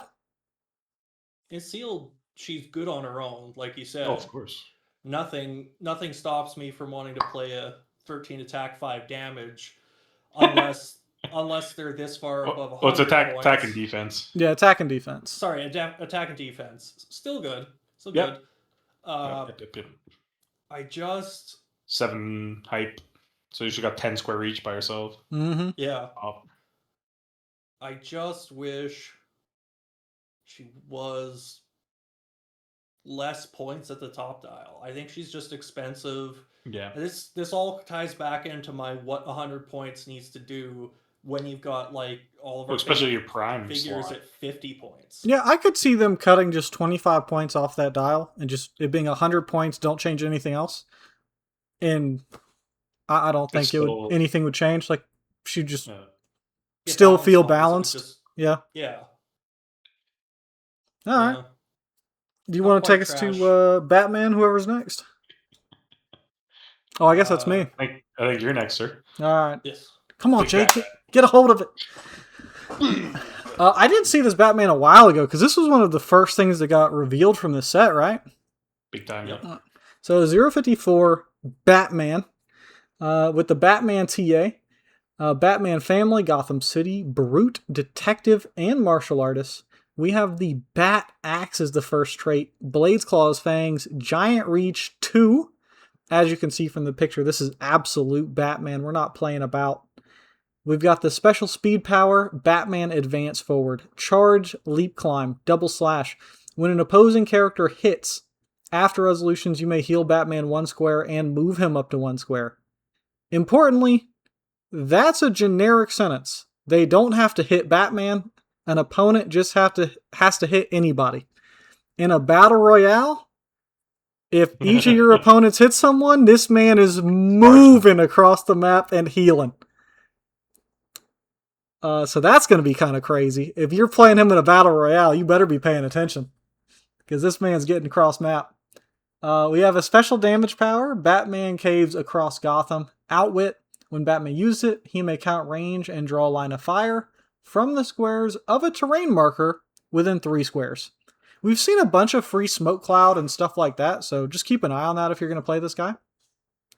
Also important to note, yeah. for terrain markers, it doesn't say non-debris, so you can make some terrain markers happen. Oh, very, very important there, because usually I just take that as a, as like an auto include. Like, it almost always has that little caveat on there, but very good thing to point out. Improved movement characters. Nah, I hope they don't, man. It's dope. 95 points for 8 clicks. He may look big, but he's a little bit overcosted compared to health, but we got a lot of healing, so it makes up for it. Or we have 50 points for 5 clicks. On the big 95 point line, we start with normal speed symbol, 0 range, 1 bolt, 8 speed with that special charge, leap, climb, healing nonsense, 12 attack, precision strike, 19 defense, invuln, and then 3 clicks of that special damage power. When we go to the bottom starting line at click 4, we keep the special speed, go down to an 11 attack, pick up 18 defense, combat reflexes, and then 3 damage perplex. So we lose the special outwit. And then after 2 clicks, we go down to charge, we go down to 10 attack, and then on the last 2 clicks, we lose perplex and get the special outwit back. This dude is going to feel like an absolute demon in a battle royale setting, like where you're constantly moving him, healing him, moving him, healing him. And Lord help the person that shoots this dude first, and then you have to watch 2 turns go by as this dude just clicks back up. Goes into stealth. Or yeah, and then suddenly he's in your face, just ready to murderize you. Or roll a 2 on blades and hit you for 2. Yeah, that could happen. But we got precision, so 1's getting through no matter what. This looks like it's going to be a really fun piece to play. Like, I don't think he's making competitive waves at 95. I think at 50 there might be a chance, because the detective and martial arts keywords are both kind of looking for people that aren't going to die. They're going to constantly be moving. We've got a support power on us for a 50-point attacker. We're fairly cost efficient all the way around at that low point line. And detectives really hurt on having a frontline character. Almost every detective is made like a limp noodle for some reason. Or they're just a massive ranged attacker. So I'm not against him, but I don't think he's making top table at Worlds. What do you guys think? I wish they would have gave him a little bit more beef. Like, this is big Batman. Like, give him... Yeah, I would love a hard reducer and then like traded combat reflexes. Yeah. I would even go the other way. Like, give him combat reflexes, give him all this other stuff, but give him like toughness traded with the long dial. I got you, yeah. Give him invuln, man. We give Batman toughness all the time. Give him invuln. Traded toughness? They're like, we'll give you 1 click. Reflexes? Well, no, I'm a big fan of when they do this, of do like the really long dials, like crank this dude out to like 11 clicks. Yeah, give him and then make it to where each time he keeps healing, and you just, like, once you get that kind of, you'd call it like a drain tank in other games where you just are constantly healing and losing health, but you've got such a big health pool, it doesn't matter. Like, that kind of click, I think, would be perfect for this dude. And like a Hercules style. Yeah, Hercules is a great example of it. Like, and a better it's too bad when they just missed the mark by a little bit, you know? Yeah, I think 2 more clicks. Yeah, I think 2 more clicks of health here would make a world of difference. Yeah. Still cool though. But there's so many Batmans that are like 60 points for like 7 clicks. It's like there are. Yeah. Especially because he almost always comes in a starter kit, and there you're getting 8 clicks for 50 points. Yeah, like if This dude compared to starter kit Batman is not even the same ballpark. Yeah, that one's sick. Yeah, both point lines too. Mm-hmm. Because I feel like this is kind of like a 1 reducer unless you hit him for 6 or 5 damage through his top dial. Yeah, you're really trusting on the stealth here to make him hard to deal with. Yeah, it's not enough for me. I mean, I'd play him in sealed because I'll play a chase and sealed. I'm a sucker for that. Wow. You telling me you're gonna play a 100-point charge piece? Oh yeah, no, screw that. What a headline! It's trash. John plays Throw Chase it in the and trash. sealed. Eh? Well, John pulls Chase and sealed should be the headline. Yeah, John pulls Chase and sealed, trades Dylan because see what happens Thursday.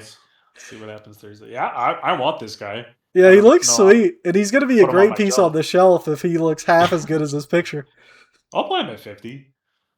Yeah, I can see it. I don't expect to do much with him, but it's alright. Look, I'll play trash figures in sealed. I didn't say I'm above digging through the trash, but like he's not good. We should have gave Jay Superman. I know. I'm so sad I'm passing this to John, but go ahead. Well, you'll have plenty of time to talk about it once I'm done describing it. We won't even read the dial. Just like take a look at it. Not worth talking take about. a look. Wow, this is a chase, and it's Superman. I'll give it. And it's got a unique ring. Like, you know it's going to be crazy. Yeah. A cool ass cape. Superman. He's got... Oh, I just clicked the wrong button. He's got Kryptonian and Cosmic keywords and the Cosmic Energy and Superman TA. Well, best keywords in the game. Fight me. Yep. Fight me.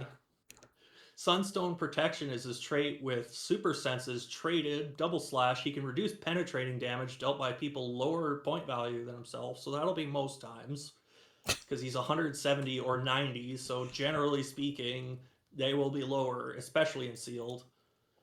Another trait, Soul. We aren't leaving until they're all safe. I don't know who Soul is because I didn't read it, but super strength, once per turn. When a friendly character within range and line of fire would be attacked, you may place Superman adjacent to the original target and becomes the only target of that attack. Which is nice to notice. It's on would be attacked and not would be hit, and he doesn't become hit. So he's actually saving that 19 defense, to defend his actual little buddies. That's the same trigger as shape change. So like you would get shape change first, and then if you fail the shape change, then Soups can come in.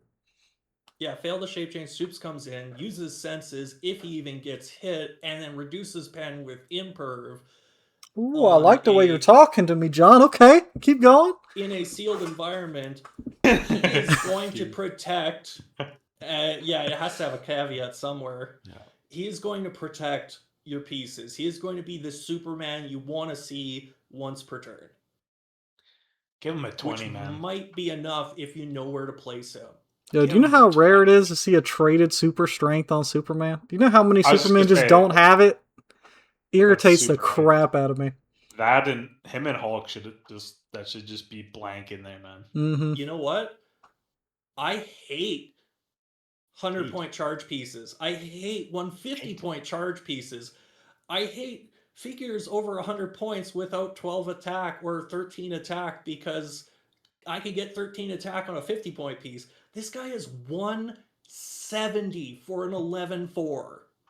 If you thought Starfire or Blackfire had it rough with a 13 4s and their 5 damage split between two characters, this guy's got to split 4 damage that isn't pen, isn't precision, has no knockback. He has no way to make this damage stick. No exploit. He does not get through defensive powers at all. He's there to take hits, bro. Come on. He is. And I appreciate that. I'm paying over half my team to take a hit with my 11 attack 4 damage to retaliate with. I'm excited to see Jay cook this one. I got to, bro. I can't let this Superman not find a home. I found a home for him. In the trash. With the other Superman. Yeah. Jay, you get mine. If I pull one, you get mine. I'll take you up on it. Okay, I'll take you up on it.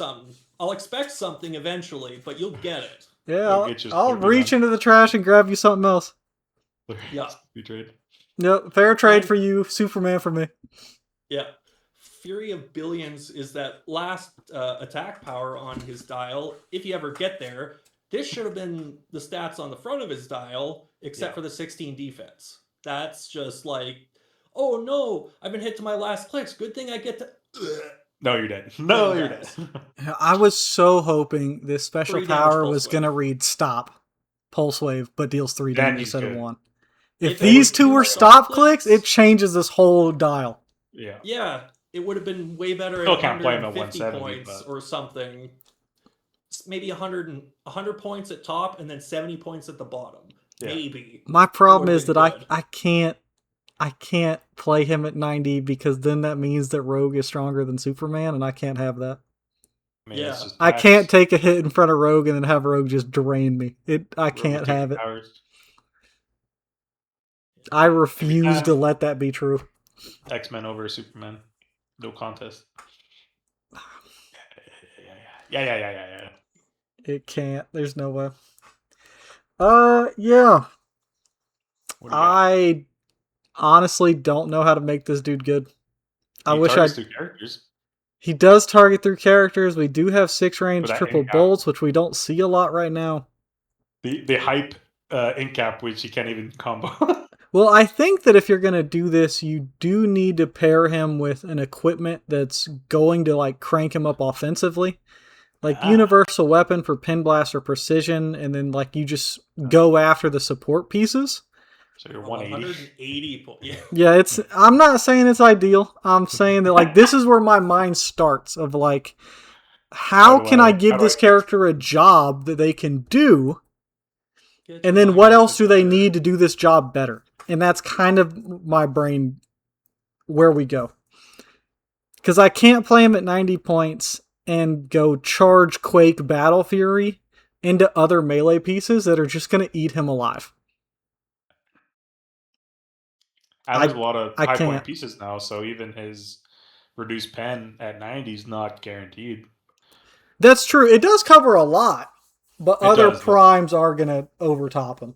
But we are at a point where 100-point piece isn't insane to play. Yeah, I really, really wish there was a little bit extra. Make the dial longer. I don't know. But 90 points for 5 clicks on Superman, who's designed to take a hit for your team? Yeah. Not good enough. Especially there's no regen. There's no way to get it back. Yeah. I'm pulling this chase. I'm sad. I'm hoping Jay wants to buy it off me for sure. Oh, man. Or I'm getting it off John, apparently, so. Yeah. You gotta dust the banana peel off it first, though. Well, I'll let you cover the one that I'm even more excited about. This Yeah, the sculpt for goat. this looks so good. I'm so sad we don't have a picture of it here. I'm glad they made her good too. I mean, she's not amazing, but there is some equipment that can break her for sure. She is Wonder Woman. She's got Mystics, Wonder Woman team ability. She is a unique 056 Amazon Demon Legion. It's pretty cool. Mhm. Mystical Warrior. This is Wonder Woman with the big Buster Sword. She has Hero of Gateway City. When Wonder Woman hits, action total +1 this turn. Pretty solid, always doing that. It's kind of tough that it's off a hit, but might come in. Yeah, luckily there's some great equipment that almost guarantee that to happen. Yeah. Well, and she's 95 points with a 13 attack. So Yeah, This is what you're supposed to stat a Hmm? 95-point character at. pretty good. that's She's pretty got good. Athena Blade, knockback, giant reach 4, double slash. Wonder Woman attacks the highest. When Wonder Woman attacks the highest point opposing character, her attacks can't be evaded and damage is paid. Damage dealt is penetrating. That's a pretty good way to make sure you hit. You gotta. That's kind of cool. Yeah, can't Make evade sure it. you go for the big guys. She has a special damage power. Not sure what that Greek word is. I've And looked it Medusa? up, and there's not a translation. I'm pretty sure No, it's just, oh yeah, Just I'm magic? Medusa. Like, Like, I think you're just supposed to read it like phonetically almost. Could be. That is a stop click, shape change, colossal triple bolts. So that's pretty cool. When that hits, she is a sidestep, pen blast, and invincible. 6, 12, 19, 4.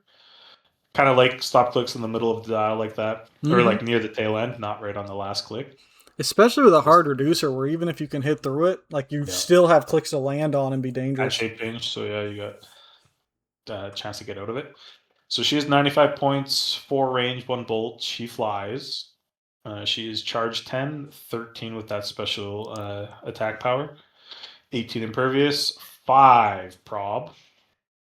And then she gets some flurry. Once she loses that attack power, she gets blades. Close combat expert, so she's still an 11, which is nice. And then after a stop click, she gets hype, the power back, and close combat expert. So pretty cool little piece. It's a lot of equipment you can slap on her for free. I mean, 13 for 5, can evade, can't produce. Yeah, that's 5 pen, charging 5 squares, giant reaching 4 squares. Yeah. So 9 squares of reach by yourself. Pretty solid. Like, that's a meet someone in the middle of the map and just bang it out and have fun doing it, which I think is the perfect Wonder Woman. Like, I love a strong female character archetype, and for me, that is Wonder Woman in comics. So this style of just, I'm here to fight, bring me your biggest person, I don't care, I'm down. That's what I want out of Wonder Woman. I think they nailed this. Yeah. Yeah, no, it's a great sculpt, great piece. Kind of sucks not having any senses on her, but you can do Animal Man, you can do whatever, right? So because she's got the Amazon sword, she's got the +1 longsword, she's got all Pegasus. The Amazon equipment in this set. Give her flurry, give her reflexes. Yeah, she has access to whatever you want. Yeah. What's up, John? I was gonna say, are we going over those today? Probably not, just because other people have already opened them and kind of showcased them. Yeah, like each individual one. Yeah, so we're just gonna go through like the core set plus the one shots, and then I'll let the people that have opened those kind of. They've already talked about them, so I'll just leave it to those people. Fair enough. Sounds good. All right, Dylan, you want the Flash? I just did Wonder Woman. Oh, you did. I'm all mixed around. In my brain, I was like, I had to have done Superman. All right, I'll take the Flash. Yeah, 057, the Flash, Central City, future, past, speedster. Then, now, and tomorrow is the trait probability control. When the Flash uses it after resolutions, roll a d6. On a 1 or a 2, place the Flash up to 2 squares away from his current square. Okay, pretty good. 3 or 4, heal the Flash 1 click. Solid. 5 or 6, remove 1 action token from the Flash. So there's no downside, which you don't see very often to these random rolls. Usually if you roll a 1, something bad happens to you. Then we have Wally and Grodd is another special trait. At the beginning of the game, generate a Grodd bystander. Double slash. When the Flash uses hypersonic speed, he instead has carry 1, but only to carry Grodd. So let's take a look at that. We've got improved targeting characters, 5 range, double bolts on a bystander, okay. 4 range mind control, 11 attack in cap, 18 defense super senses, and 2 damage empower. That's a tiny character, so very easy for other people to carry that around. I love that bystander. Solid. And then we've got a special speed power, which we get for 1 click, 3 clicks in. Need to stop and face it head on. Stop on a speed power, okay? Improve movement, destroy blocking, double slash, charge but don't have speed. Weird, but I like it. Improve movement, elevated, and characters. Normal speed power. We're 70 points for 7 clicks with a stop click, so really healthy. 8 hypersonic, 11 attack precision, 18 defense senses, and then a naked 3 damage. And then once we hit that stop click, we go up to a 12 attack, 19 defense, 4 damage exploit. And then we kind of cycle through close combat expert and then eventually battle fury. But we keep hypersonic, or at least full speed charge. the whole dial, precision the whole dial with a 12 attack on the stop, super Greatest senses prob. whole dial, 19 defense on the stop, and then we're kind of all over the place on damage. And we got plenty of ways to heal. Because you're going to be using prob fairly often, so the chances of you hitting this stop click and then healing right back up above it without any help from outside source is solid. Carrying around an Empower and a Mind Control for 70 points? This is solid. I love this chase. If you give him that Avatar 2 heal when you prob, then you can prob or Ooh. even prob twice or whatever, right? Yeah, that's a really good shout. Yeah, I'm really liking this dude. 70 point is always a really weird point line. Because it's a either... little high. Yeah, it's... Because, like, Prime Cable's a good example I use for these. 60 points is like a fifth of your total build. So once you get over that into like the 70, 75 point range, you're now getting closer to a quarter of the entire build, which is quite a bit different because now you're losing like a whole character. But this has a support power. We've got great keywords. We're basically only missing Justice League from what I would like to have on this Flash. Which, now that I think about it, do any of the Absolutes have Justice League? They shouldn't because they No, don't they have don't. the Justice League Yeah, yet. they're not built. Solo books, yeah. We've got Speedster for Black Flash, and this is a prime candidate to be holding your Bloodstone if you want because of how hard he's going to be able to kill. But with our improved movement, I'm probably going to throw something damage focused on this dude and just kind of get in there and make you deal with him. What do you guys think? Sword. Yeah, as soon as you give him close combat, then he's a 12 for 5, right? Yeah, he's a monster. Carrying Grodd is huge. Carrying around the power. I love your tiny guys that you can carry around and then mind control through characters. I love the brain. And Grodd has like very brain energy coming into this. Yeah, unfortunately, he can't be carried and do it, but no, but thematically, I like it. He's free. The dial's nice. Yeah. Like even if you don't empower the Flash, you can empower anybody on top of what the Flash is doing. Like we said, the probs are good. I love an early stop click because it just de-incentivizes hitting him in general because he just gets, I think, better. Yeah, especially if he's more dangerous on it. Yeah, full move charges way better than hype for sure. Well, I guess if repositioned. Well, what's cool about the hype is that what you can do to really make use of Grodd is that you can have someone else TK Grodd first to do your double target 5 range mind control. Hypersonic, do the punch next to Grodd and then pick him up and reposition him to where you want him to be. Like, you've got a lot of flexibility with the double move aspect of Hypersonic. Yeah.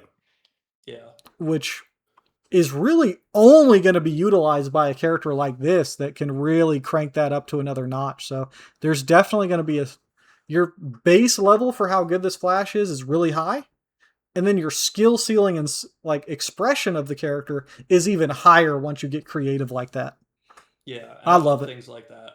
So where's the thinking here that Wonder Woman and Flash get stop clicks, but not Batman or Superman?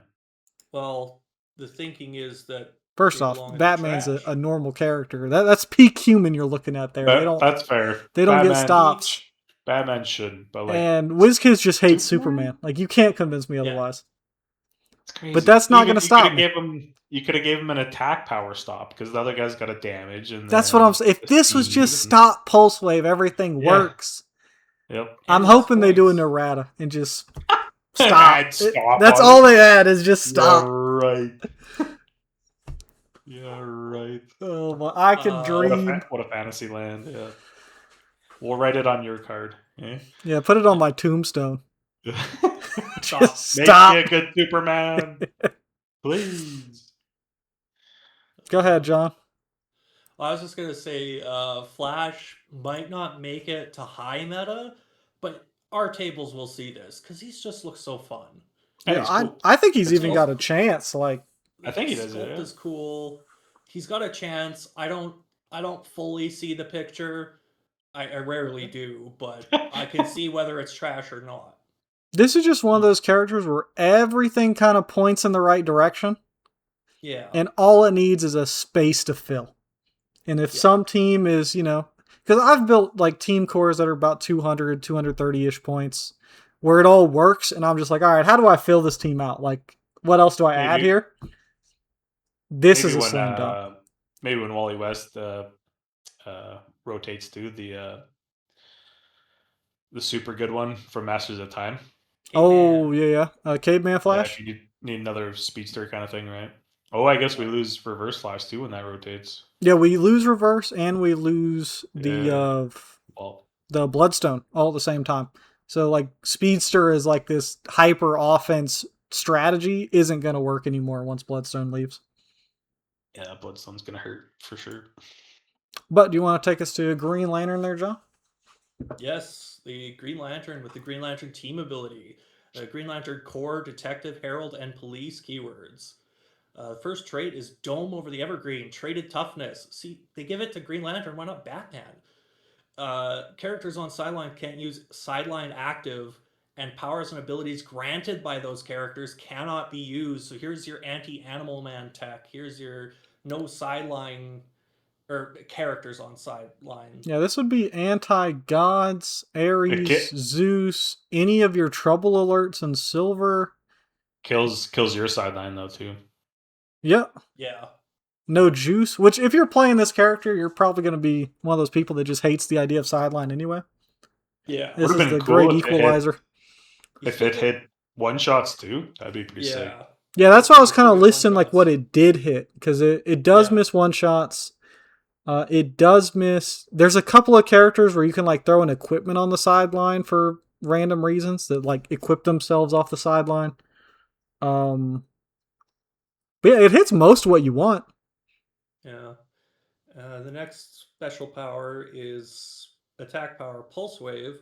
When Green Lantern uses it, she may use it to only target characters along a single direct line of fire, with at least one being opposing. If she does, they take 2 damage instead of 1. It's a nice thing, and she's a long dial, a little longer than Rate, with 8 clicks for 75. Traded toughness, doing a lot of work there. Again, Batman should have traded toughness. He doesn't need full no reducers. Like Joker shouldn't just be able to go, Poison you, Batman. Poison. To be fair, that happens in like every comic. That's true. Just get that little flower he uses.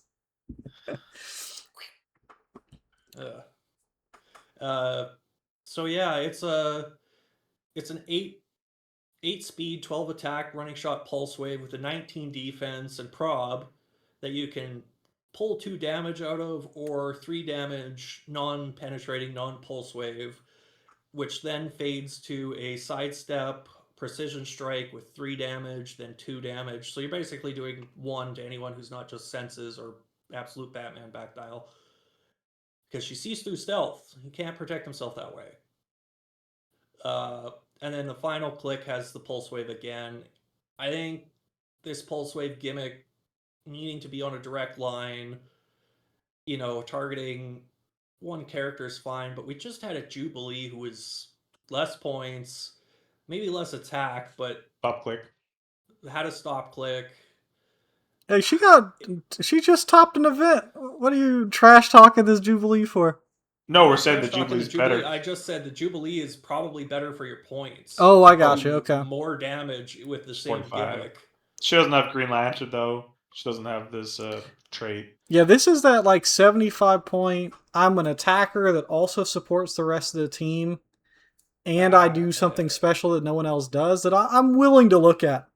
Because if you give her the broadsword construct, suddenly we're doing range blades, 20 defense top. And they don't hand out 6 range very often anymore, so you've got almost full map reach. Sniper. With just Green Lantern here. But that's a teetery build there at 75. It's cool that a tech piece can be also useful in other things, not just that one sideline ability. Yeah. I don't know if you care too much to play this to be like, you can't use Animal Man, or like, no, like that does slow down a decent amount. Sorry. So that does shut off a decent amount though, because Animal Man's Yeah, but everywhere. does that win you a game though? Because you're paying 75 for this. Like you said, a quarter of Definitely your not build's by got to. itself. Yeah, I it's a will say cool though, where's my option. willpower? I have a that? Green Lantern without willpower on top. What do you mean? You got it halfway down. Gotta But find it. with the ring, I will say that like giving this character willpower and then letting them generate swords and that kind of thing adds a lot of flexibility here that you wouldn't have otherwise. It's just for free. Yeah, I think she's paying the Green Lantern tax of having the ring, having the team ability. Yeah. Otherwise, she'd be probably 60, 55 points maybe. Yeah, I don't think this character's a guarantee. Like I have to have this character in my repertoire. This is going to break the game character, and we've seen some of those in the past with traits like this. But I think she's going to be solid. And if you like playing that kind of game, and you're not a big fan of sideline shenanigans, you just want it out of here. You're tired of people at your local venue using Batman and bringing out 3 green torches. This character just kills all of it. And you never know what comes out in the future for sideline stuff. So actually, strike that. Characters on sidelines can't use sideline active, and powers and abilities granted by those characters. Yeah, you can still call in Green Torch. Because none of that is on his card. It's all Batman, so it doesn't stop it. I tried. That would have been cool if it stopped that. Yeah, okay. A little bit less all-encompassing as I'd hoped. But again, still solid. A 75-point piece. I mean, if you're playing like a 4-man team, if you're doing that whole bit, great. She'll do the job. All right, let's roll on to Martian Manhunter. This sculpt looks crazy. What's going on here? Is he like in front of a wall or something? So yeah, they have that like plastic piece behind him that kind of just shows. Oh, I got you. Okay. The absolute Martian Manhunter is kind of like a painting. He's like a big globby dude. Ah, okay. I'm not familiar, but it looks cool. I'd like to see this one in like when we pull it. Yeah. So yeah, he's an absolute character as well. The last one for the chases. He has the PD team ability. He is unique. 059, Cosmic Detective and Police. He's got a trait, Martian Vision. Free, generate 2 Martian smoke terrain markers within range. This game, those markers have opposing characters occupying this square modify attack -1, so regular smoke cloud. And when they are moved or placed after resolutions, place this marker in their square. Oh, interesting. So it kind of follows them around, yeah. Double slash. So the way that's worded, those markers stay. They do not go away. Yeah, no, they Correct? just... Correct. Because this is not smoke cloud, so anything tied to that power don't exist here. Yeah. They just happen to be smoke markers, so they follow the rules for those markers. And other than that, it has to be right there where that trait was. So they're not going to disappear, and they don't do anything extra. This guy hates to see juice coming. He's got 2 frees and one trade here. The next one is free, remove 4 Martian smoke terrain markers occupied by opposing characters from the game. If you do, turn Martian Manhunter to click 0. That's the first time I've seen that in a while. So at the end of his dial, he's got a click 0. That is 8, 11, 19, 4. Charge, pen blast, senses, and a special damage power. And then you just click them like normal. So that's kind of cool. Every time you stack up your markers, get rid of them, you can just kind of cycle your dial back. Yo, good shout. In my brain, that was once per game, but as you just said, it is not. So it's every 2 turns. I was going to throw out this character because I thought the click 0 had a KO between 0 Oh, no, it comes back around. It's basically like click 12. So that means he's much better than I thought when I first saw him. Yeah, that was a good catch, Dylan. I like that. So very healthy, very hard to kill. And the smoke terrain following people, -1 attack. This goes on that Solaris style. Yeah, the like Prime Sinestro type builds. Prime Sinestro, no attack for you, no attack value for you. It's just -3 at all times. Yeah. It kind of sucks that it moves after resolution, so you won't get it if they charge away. Yeah. Sure, but it helps for his his removing 4 because you'll always have the amount you put under they can't guys get will it. always be there. They can't get out of it yet because it's it says it's a terrain marker, so you'll be able to destroy it. Smoke can't be destroyed. Yeah, smoke it doesn't go. Can't destroy smoke. So at they all? can TK it out from underneath their character because you can TK smoke. Yeah. But Well, outside that's of a that, tough- it's going to be there. So That's a Ring of tough TK action. is going to cook this a little bit, but that's fine. Yeah. A little bit. But 2 turns. Well, we You also should have be 2 able other to. special powers we haven't even talked about yet. Like Yeah, we're still exactly, just yeah. looking at the trait. Yeah, so let's roll to the special movement power that he starts with. The Martian knows more direct pass. He's got stealth. Another free. Place Martian Manhunter or an adjacent friendly character in a square up to 2 squares away from Martian Manhunter. So little free movement there. Okay. Then he has a special damage power that's on his click 0, outwit and prob. He also gets power cosmic on that click 0, so that must be his Martian click. Yeah, that's the big one. If it's your turn, Martian Manhunter has Colossal. Opposing characters can't use Protected Outwit or Safeguard Outwit. There we go. So no range, no nothing, just global turn off, Protected Outwit, and Safeguard. Pretty solid. He is 60 points, 5 range, sees through hindering. He starts off 6 with that special movement, 10 naked, 18 toughness, a wit, and then he gets hit onto stealth, and then back to that movement power. He does get pen blast down dial with senses and perplex. So I want to stick him in the back until you're generating the smoke, and then bang, get him to his top dial. And then hopefully you survive long enough to get him back there. But yeah, pretty cool little tech piece for sure. Yeah, this kind of reads like a win condition for me because you've got PD to help out your other attackers. You've got this smoke to slow down their offense. Meant to, yeah. Because you don't have to place it underneath them ahead of time. You can place this like a normal defensive smoke to make use of the stealth. And then when those characters occupy it, like they charge into the square to punch you, now they're stuck. Like as soon as they occupy the smoke at all, it's going to start following them around. So like you don't have to go crazy like walking him halfway across the board to try to do this nonsense. He starts as a support piece with this free placement. So you're like shift, you can running shot, move him up into smoke, outwit their moving attack, free place your dude back 2 squares as like a little slingshot maneuver. Like in the right hands, this person is going to irritate the crap out of you. And then after a couple turns, maybe you've KO'd my main attacker. Maybe we're like a little bit deep into the game here and we're kind of scrapping for points. Maybe I've even taken a hit or 2. Suddenly it's, okay, cool. I'm going to place 2 more smoke. I'm going to free take these away. Click, click, click, click. 11 pin. Now I'm 19 defense in my smoke. Like you're not touching me anymore. It's too bad it's not running shot.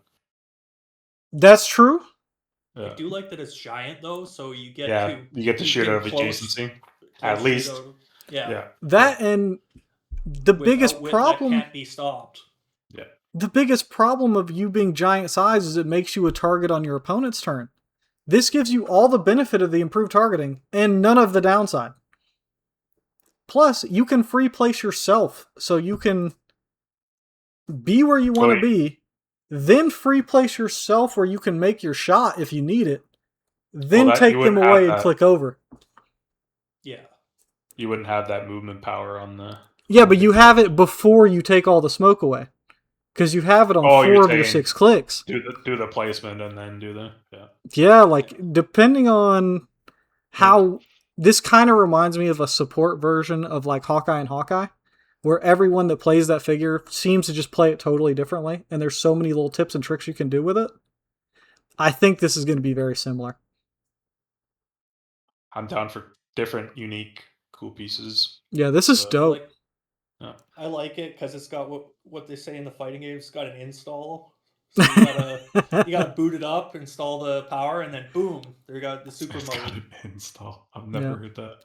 And That's cool. also, his outwit beats safeguard outwit, so you can outwit stop clicks ahead of time and then just blast people. That's so good. Yeah, it's definitely a tech piece, but once you get it going, like this will be so fun to play. Yeah. You might not even be able to kill him ever, too, right? Like if Yeah. you got to focus it pretty hard. 6 clicks. You gotta at least hit him twice, and then if you end up if he senses out of it, and then bang, he goes from click 6 to 0. Like you're punching the table for sure. Yeah. Yeah, that piece is cool, man. I really hope someone pulls that. Yep. But let me take 060 Batman. This is Smoky not foot absolute. This is definitely like Justice League Batman with the smoke action. Yep. Team ability is the Batman CA, of course. Batman Family, Gotham City, Justice League, Detective, Martial Artist. The trait is I Became a Bat. Smoke Cloud. When Batman uses it after resolutions, you may place him in a square of the generated smoke. If you do, he may be given a close as free. I love this ability on Batman. Every time they give this man a way to like use smoke and place yourself, I feel like Batman. Yeah, very flavorful. Special speed power, a monster in the night. Flurry and sidestep. Well, if I'm doing a close as free, that's the one I'm trying to use. And I like that I don't have to use my closest free right away. I can use my smoke, place myself in it after resolutions. I've got another token. And then at any point after that, I can now use my free, correct? Like it doesn't have to be right away? Yep. Okay. We've got a special defense power, tactical escape, which is stop. We have this on our very last click and 2 clicks into the dial. Combat reflexes, double slash. When this click is first revealed, immediately generate up to 3 smoke train markers, then place Batman up to 2 squares away from his current square. I love that, because immediately means if you kill me and have knockback, I place myself first, because that has to happen immediately. And then the knockback happens. Because stop clicks without reducers means that knockback just kills them right away. And this is a cool way to Batman your way out of the situation. We've got a lot of improved movement, elevated and characters. And then we also have improved targeting hindering. We're 8 clicks for 75, so very healthy. 3 range double bolts. We have this special speed power for 3 clicks. We've got a 12 attack quake.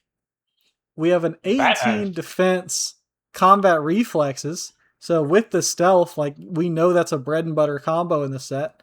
And 3 damage outwit. So I can smoke. I can place myself. I can sidestep. I can outwit your defenses and then flurry you for free. I'm liking this already. From around the corner, or like yeah, we can get crazy. So much utility, yeah. Or I can do it the other way. I can smoke, jump in, outwit you, flurry you, and then sidestep to safety. So good luck coming to get me. Especially with improved movement characters. This guy eats Superman's lunch. Hey, nah, I don't know about that. He's less points. He ain't hitting me. You like how I made that sound like a bad thing? Yeah.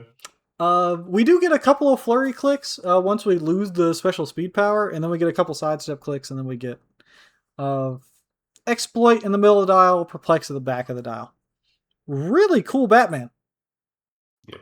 Really cool. I really like it. It's very thematic.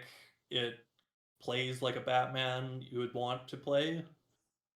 Yeah, and imagine the equipment you can give to him too, right?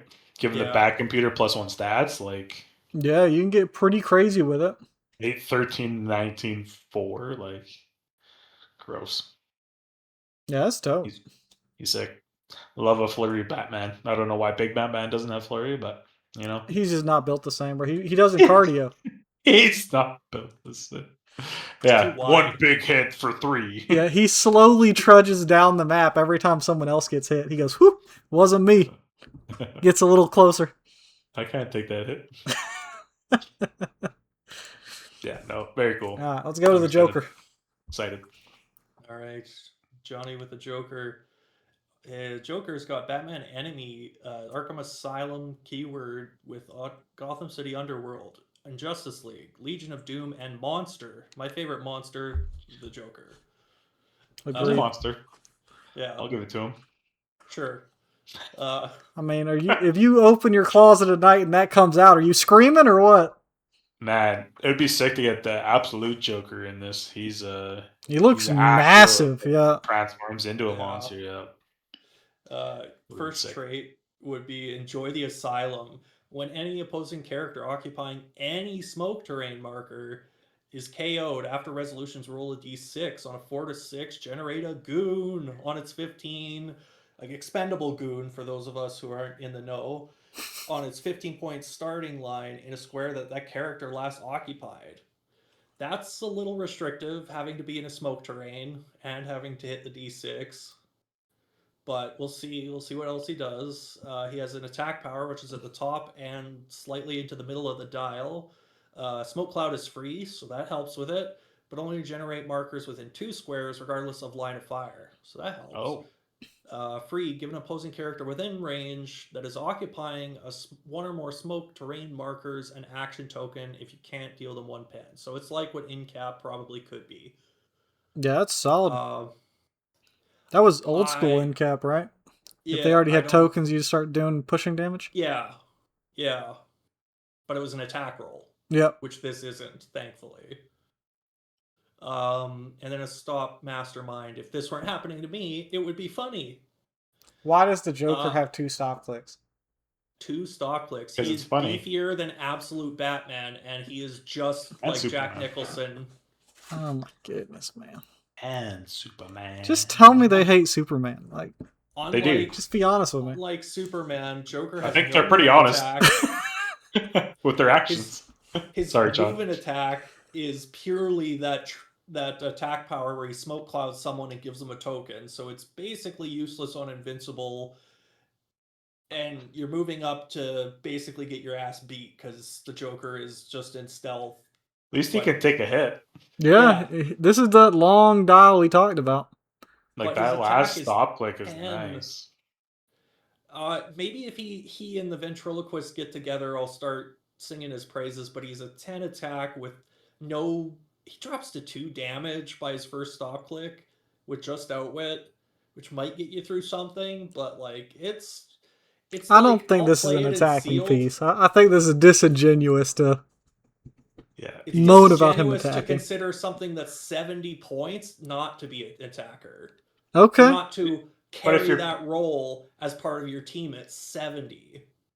When he doesn't do anything like Emma Frost at 70 with the blue ring giving +1 attack and damage to a cross map. Yeah. He ain't doing that. It's a different flavor though, right? The flavor is trash. He's like slowing down the team, doing the action. This guy doesn't punch. Yeah. He's garbage. He's too many points not to punch or make people punch harder. He's doing something unique in turning your opponent's pieces into your pieces, right? What? When he KOs. When he KOs with a third action token. No, it's not his. It's when an opposing character is KO'd. He doesn't have to. Yeah. And it doesn't have to be his smoke either. So there's a lot of stuff in this set that's going to naturally sit in their own smoke. Here's another 15 points for you, my friend. You lost some points, but here's some points to make up for that. That's how this sounds. This sounds like, I scored your character. Here, have 15 points on the house. That one might be a little bit defeatist, because this is kind of win more. Like, you already KO'd something, and now you're getting another goon, and some of these goons are pretty decent. Flavorful, though, right? Yeah. Especially if you can get the goon now you're 2 actions into the printed damage. Yeah, I mean, it's not your goon. I will be honest, though. I don't know. If this Joker was 40 points, I don't think it changes anything in my brain. And that's usually not a good sign for a figure. It does in my brain, because then he wouldn't be a quarter of my team. At the tail end, though, and you've got Batman enemies, so you can always trade this 10 out for something better. At the back end of the dial, we're generating Mastermind fodder, which is our main way to stay alive on these stop clicks. We've got support powers the whole time. and at the back end we can flurry blades, taking other attack powers or handing out our own 11. Like, kinda, but It's a little slow on the tempo for me. yeah, it's quite slow if you don't have something to trade that Batman enemy for. Flavorful. It is indeed flavorful. And you know what flavor it is? Trash. Yeah. Yeah. Not ideal. Oh man, there's something cool though. Something's so, like tickling the back of my brain, like there's an interaction I'm missing, but I just don't see it. Oh, dude. I don't know. Maybe someone will hit me with this chase and just be like, "Oh yeah, duh, it just does this. That's why this is messing you up so bad." And I'll have a light bulb moment. But until then, I don't think so. Yeah. It's gonna be because how weird much combo team. How much other like goon generation nonsense do we really have going in this set? Like, the goons have it on their own. That's but I want one. something that pays me off for having a goon, not just making one. Like, in the older sets, there was that penguin that was like passing out powers and making goons dangerous. I want something like that to where I can afford to not have a 70-point attacker. There's Black Mass that gives him +1 attack. And then there's the Hugo Strange, gives them like toughness and super strength or something. Okay, yeah. I'm starting to see it come together. There's it's stuff, the Disneyland for sure. It doesn't need to include the Joker. You're right, it doesn't. So I would need a reason where like this Joker makes that function. Yeah. And I don't know. I guess I am Scarecrow here. I think we're done puzzling what they're doing here. I mean, maybe they just wanted to make a guy that like that's a Joker dial. Like that's it feels like the Joker. Your face off. He's not. And to be fair, if I'm building a super team of super villains, I doubt I'm ever choosing the Joker on it. Like, he just doesn't do enough as a crazy psychopath. Yeah, he's just a lunatic for sure. All right, we got Scarecrow. So it's weird. The chase theme is half absolute, half smoke people. Yeah. People with smoke effects. I do like me a good Scarecrow, though, so I'm hoping this one's going to be good. Been all absolute. So just did full bore. All right, Scarecrow is Underworld and Batman enemy, 062, Arkham Asylum, Gotham City Underworld, Legion of Doom, scientist. He's got 2 traits. Deep breath, your fears. Breathe deep, your fears. Breathe deep, your fears. What a weird sentence. All right. Smoke cloud is free. Scarecrow can target characters occupying any smoke train markers within range, regardless of line of fire. So attacking through the smoke. Yeah, okay. What is this? Phobophobia? And phobophobia, the fear of fears. Fear of fears. Well, the fear of like being afraid is essentially what it is. But importantly, Scarecrow doesn't just target with attacks. It's just generic targeting. So he could outwit through smoke, prop through smoke, whatever he needs. Oh, he has prop. That's weird. Okay. Opposing characters occupying any smoke markers. Opposing characters occupying any smoke markers can't use leadership or willpower, and can't positively modify their combat values. Pretty solid. He has a special defense power for most of his dial. Your own worst enemy, Mastermind, once per turn. When Scarecrow uses it, he may choose an opposing character other than the attacker occupying any smoke markers within range to become the target, even if they would be an illegal target. Okay. Pretty cool. So you want to stay out of his smoke for sure. And not just his smoke, any smoke. So the free smoke from the Joker double tokening people and like keeping them just locked up in the smoke starts to make more sense when we look at it all together. Or even Martian Manhunter smoke. Yeah, that too. Because Scarecrow just cares about it being a smoke. So even fire smoke would work here. He is 85 and 40. 4 range double bolts. Would have been nice to give him a little bit more range, but he is stealth top dial, 12 precision, 18 mastermind, special power, and he's got prop. He is 8 clicks long. For 40 points, he's got mind control, poison. He's got 1 click of that mastermind, and then outwit. Him and the Joker both get all 3 special support powers: the prop, perplex, and outwit. Yo, I'm liking this Scarecrow. Kind of interesting. Free smoke to do all his own stuff. Mastermind is a defense power with Underworld to carry your goons around to have your mastermind fodder? That's dope. Definitely playable at 40. Yeah, dropping people's combat values. Pretty cool. Yeah. He's decent at 40. I wouldn't put him in the trash. I'm not that impassioned about this character. He's got a nice sculpt. Yeah. I'm still not. It just seems super rare to me. I mean, he's completely self-sufficient, taking away leadership, willpower, and positively modifying value. So someone on the opposing team that's going to get their willpower constantly isn't going to make it with the Scarecrow here. Like, this is a massive deterrent to your team. And if you're going to be punching the Scarecrow, if you have any other of your friendly figures within 4 squares or his buffed range, if you've got shield around him, suddenly you really don't want to punch him anymore. That's cool. I really like that one. It's decent.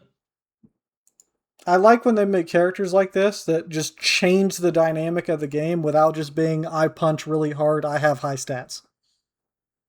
I don't know what language you're speaking. Yeah, fair enough. Tactics. Scary. Let me go to Talia. Oh, this looks dope. This looks like she's already taken over the for her dad there. 063, this is Talia al Ghul, and we've got the unique ring here, which normally means they do something really creative, but they gave it to that Superman too, so I don't know what's going on with these unique rings. Underworld TA, League of Assassins, Assassin, Marksman, Martial Artist, and Spies are keywords. Yeah, Spy is actually a really underplayed keyword. There's a lot of good stuff in there. We've got the special trait, the Demon's Shadow. Smoke Cloud as free. They're passing that around like candy. I like it. Double slash. If a friendly character with the Assassin keyword occupies any smoke marker, modify their attack +1. Dope.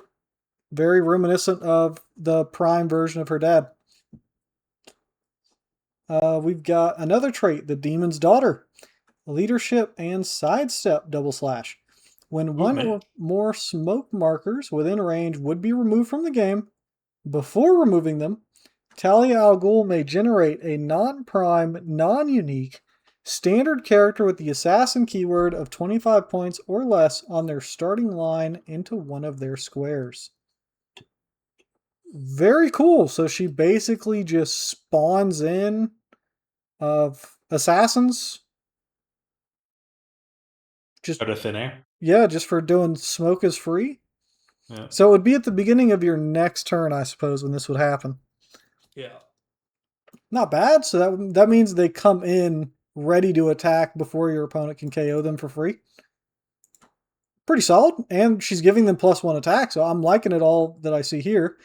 We're 75 points for 7 clicks, slightly below rate, but not by much. Movement speed, she's got improved characters for movement. We're 5 range double bolts, 8 speed stealth, which is perfect because we're doing a bunch of free smokes, 12 attack precision strike, 18 different defense combat reflexes, 3 damage outwit. Once we take 2 damage, we go to charge blades toughness shape change. And on the very last 2 clicks, we get Plasticity, Quake, Mastermind, and a special damage called I Am the Dragon, Battle Fury. Double slash. When Talia al Ghul hits a single opposing character, modify her damage +1 for each action token on that target. If that character is KO'd, score 10 victory points.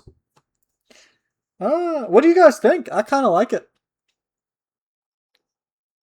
Seems like a lot of steps to get slapped onto 10 attack really early and then just be giving them more 15-point goobers to kill. Goobers. Yeah, not. I'm not excited about it. It's Yeah, it's super rare worthy. I don't think it's chase worthy. Okay. no way to stop you from getting to your last click there, and even when you get to it, it's Yeah, I'm nothing pretending crazy, this right? special damage power doesn't exist. Basically, it doesn't. Which sucks. Like, Yeah, I'm you don't just want to be doing seeing that. leadership for assassins, which isn't always easy to find. +1 globally attack for assassins if they're in smoke. She generates her own assassins. The only thing she doesn't do is make the target token. So you would need to pair Weird. her with one of the other two that do to kind of keep these points flowing. And then these assassins give up 25 points, which I think is the same amount of points as the target token. So, like, at worst, you're kind of breaking even, and at best, you're swarming people with free assassin recruits here. If Not the she. Sorry. good. Okay. I was going to say, if she were a better attacker on her own, because again, a quarter of your team build, if you're not buffing your team enough or attacking multiple times or doing a lot of damage, you kind of just bringing the whole team down. Not pulling your weight. Yeah.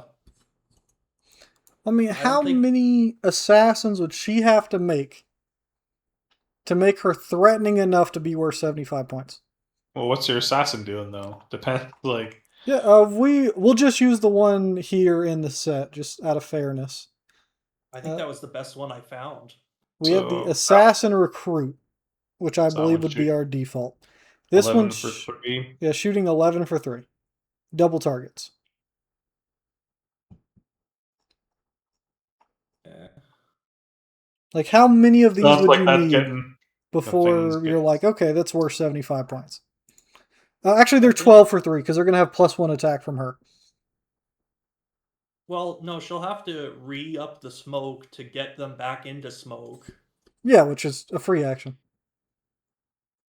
Yeah. Like, that doesn't cost her anything to just have permanent uptime on that. So they're 'Cause 12 for 3.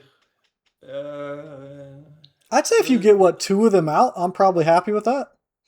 The issue I'm finding is at 75 points, you got to protect yourself or be more offensive. And, Okay.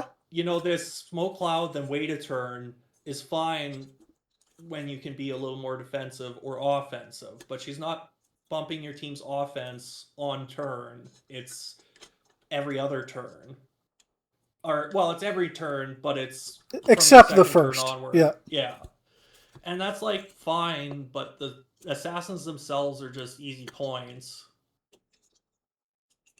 I find This is they're very not much I'm giving up points to try to win the game kind of idea. without and not the offense to back it up. Yeah, Without and the win the game part. Yeah. mm, It's very much win more if you were already winning and had 75 free points left over to waste on this figure. Put it in the trash. Maybe you got 3 enhancements for these assassins that come out. well, let's see. Or 2, I guess. Rage combat. Are there any that are expendable goons as well for Black Mask? Maybe not. Who was the other person in this set that gave people like toughness and whatever? Hugo Strange. So there's nobody else in the set other than the recruit that she can make. Yeah, because Hugo and Black Mask kind of not Black Mask, but Hugo does gives them super strength and toughness. In Silver, just being able to make multiple cheap characters, like even just combining her with like Bobby Drake, because we've seen from before that there are swarm teams that very much exist and are very good at doing what they do. Yeah. And she would kind of be competing for a spot there. The Inner Demon Goon has Assassin. Oh, that would have been from what, Spider-Verse? Yeah. Okay. See, I think in Modern her options are a little bit limited unless you've find a way to really slow the game down, or maybe find a way to give her a team player so she's sharing this 12 attack. But I'm not throwing her out completely just yet. No, she's in the trash already. I think have my assassins historically are always like right on the lip of being playable or like almost there. Then rotation happens. Yeah, so anything that gives them a bump, I'm looking at. I mean, at the very least, you could do Hatut Azaze, wherever you say it. He's got enhancement for 15, so you can make your own enhancement. Yeah. I don't know about that, but it could be. Well, I mean, what are you doing with these? I don't know in modern, honestly. Like, I'm looking at the Slade Wilson right now as like the prime where you just kind of sit back, double token up Slade every turn. Like, surround people with goons so they just can't get to you kind of vibe. But there's so many things in modern that just run past characters and don't care about being tied up. Yeah, totally. Yep. So I'll see. I won't be surprised if someone like Wade is able to figure this out because he's like such a good positional player where being able to manipulate where characters are with Smoke Cloud that like could definitely trip me up on depending on what team I'm running. But I don't think this is a generic, I'm going to always play this and I'm going to have a perfect team to play with her. Yeah, I'm sure there are lots of garbage pickers in our group. Unnecessary shot across the bow. But that's... John's garbage can is overflowing. Yeah, he's just got a massive bin he brings to Heroclix every day. Just, what am I playing? Just scoofs it out like the claw. Looks like I'm playing Rogue again. Yeah. Did you guys want to touch on the 099, 100, and 101? Sure. Because I think Nightwing and Batgirl are play at home, but I think this Batman is the release day one, right? Yeah, it should be up. Yeah. So let's at least hit the Batman, and then we'll leave Nightwing and Batgirl to whoever wants to open those, and then we'll do the one-shots. How's that sound? Sure. We have to do one-shots? One-shots are... Yeah, we don't have to if we want, but it's nice to know if there's some that are like broken. Yeah. I haven't even looked at all the one-shots. I'm excited. Yeah, that's kind of where I'm at, because one-shots are always good. Or at least decent. My garbage can is overflowing. Yeah, it's alright. Where am I going to put all these paper cards? Right. So I guess this is John, right? Yeah. Yeah, if John wants this Batman. I'll take this Batman. Blurry Batman.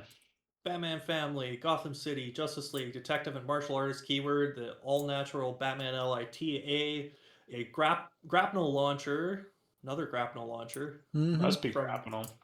It is grapnel. They're both, like I said with Lucius Fox in the last video, grapnel is also a thing. Same. That's just new to me. Yeah. Leap climb, free place in a different square of elevation, or a square of different elevation within 4 squares in line of fire. So it's the web swinging trait. Kitty. Cat. This is Smokey. Smokey. This one calls for a trait. At the beginning of the game, choose a friendly character with a Batman family keyword and a lower point value. This game, that character is Batman's ward. Batman and his ward can use Empower to only affect each other. Yeah, that's sick. Pretty cute. It is pretty good. And Batman's ward can use Batman's displayed damage power as the final trait, which he's got top dial outwit, mid-range leadership, and bottom dial perplex. That's pretty cool. Fortunately, we'll start with, he's got a long dial for 60 points. He's 7 clicks. He starts with toughness, moves to reflexes, and then finishes on willpower. So really digs his heels in there at the end. But he starts with flurry and no move and attack, except the leap climb, which is notoriously hard to position for anything that you would immediately get across as an attack. Usually someone's hitting you first, unless you've moved everyone else in and Batman just sort of sneaks in another turn. But at 60 points, I don't want to go in another turn. Yeah, historically this like web swinging type movement Works really well if you're giant or can see through elevated, because Yeah. otherwise you're really restricted to just the lips of elevation. Yeah, Well, it's I kind mean- of like a little bonus extra for your Mhm. charge or whatever, right? Yeah, it works better with charge. It works better with sidestep. It works better with hypersonic. Like every other speed power. But flurry is just the one you get where you're thinking, yeah, maybe in another turn I could like. Oh, they moved Well, away. give them the back cycle, give them whatever. Yeah, I was Yeah. gonna say there are some move and attack options coming in. Yeah, the bat cycle, which would be free, thankfully, Yeah. gives him a lot more options to work with, and I I think think that's yeah. that's It's where one the of the real things where value is. they're designing it to get it the free shit, which is not a. I don't Not like my when they do that favorite. kind of thing. Yeah, I like it It's when like figures can stand on their own and then the stuff is a bonus. yeah. Yeah. You could really tell in the Lantern Legacy set they like designed the figures to be extra costed because they knew they were getting all this stuff for free. It's like, well, then what are we doing here? Well, that's why I really liked in that set specifically some of the figures where them failing willpower was the bonus. Yeah. Because Yeah. then those were the ones that you knew didn't get the ring. But let's take a look at these one-shots here. I do think this Batman is cool, giving out an extra outwit. Him being able to like fight side by side with someone else is pretty dope. So we should probably look at. Isn't there a bat belt that all these one shots go to? Maybe. I think some of them are specific out of it. Let's see. Utility belt, utility belt, utility belt. It wasn't anywhere in the main set. But here we so go. do you find it? Yeah, I've got it here. Did you want to read it? So yeah, these one shots are all based on this equipment that you have to get from a freaking vault booster. So that's dope. Oh no, this just like doubles down on them. Yeah, Like, but you like don't It's need an it to play them. enhancement. Yeah, it makes whatever. they're It should have better been- with this, but they're fine without it. Is where I'm should- going. It should have been in the main set. Is what I'm getting Yeah. at. It Okay, should. yeah. You assign this when you assign this equipment during force construction. You may add a utility one shot to your sideline without paying its cost. That one shot doesn't count against your sideline limit effect. At the beginning of your turn, you may turn a face down utility belt one shot face up. Is that really all it does? So you just I get don't a know. free. You were just getting hot about it. I thought you already knew what it did. Oh, I thought it did a bunch of extra shit. Well, I guess it's trash. I don't know. You get the free one shot and then you can flip it again. But I mean, it's if So you're playing a Batman team, you get it for free. So at the beginning of each of your turns, you get to reuse another one shot. And keep in mind, you only get one shot points at the end of the game. So even if you use the same one shot 7 times in a row, they only get 5 or 10 points, however much it's worth. And you get one extra without paying the cost. That's all right. I thought it was a little bit different. That's good. I just didn't want people to be like, oh, I got a one shot, but I don't have a utility belt. And just toss it without reading it. I'm just so mad they didn't put like any. They made all this equipment and they didn't make. They could have made A and B sides for the whole equipment. Yeah, they definitely could have. Put it in the main set. Put it in the vault boosters. But I'll go ahead and give us our first one shot here. 001. This is the Lockpick Tools, which I think was one of the last things we were waiting for. This is 5 points. Friendly characters have free. Roll a d6. Remove a number of adjacent non-debris terrain markers up to half the result from the game. I'm going to say this is very, very solid. This will let you get rid of some of those pesky water terrain and like slime terrain markers or the generators at least, that are really hard to get rid of normally. This will let you KO equipment halfway through the game once it starts dropping on the floor without having to burn like a quake or something to do it. For 5 points, I don't know if this is an auto include on every team, but you're not going to be upset if it's there. So if you have the utility belt, Mm-hmm. you can choose which one shot at the start of the game to add to your thing, right? Let me go back up to it. So that's you kind may of a assign cool this equipment effect. during force construction. You may add a utility belt one shot to your sideline without paying its cost. So you have to like add the one shot ahead of time. Ah, Yeah, you That'd don't be get cool to if you choose could between all of the utility belt options at the start of the if game. you can see before what you get into to Yeah, you got to choose. pre-pick it just like the Mystics chick. Bummer. I think that's pretty solid though. Starting Yeah. off on a really high note. Go ahead and take the Bola, John. Bola's utility belt one shot. I guess they all are, so Most of them. goes without mentioning.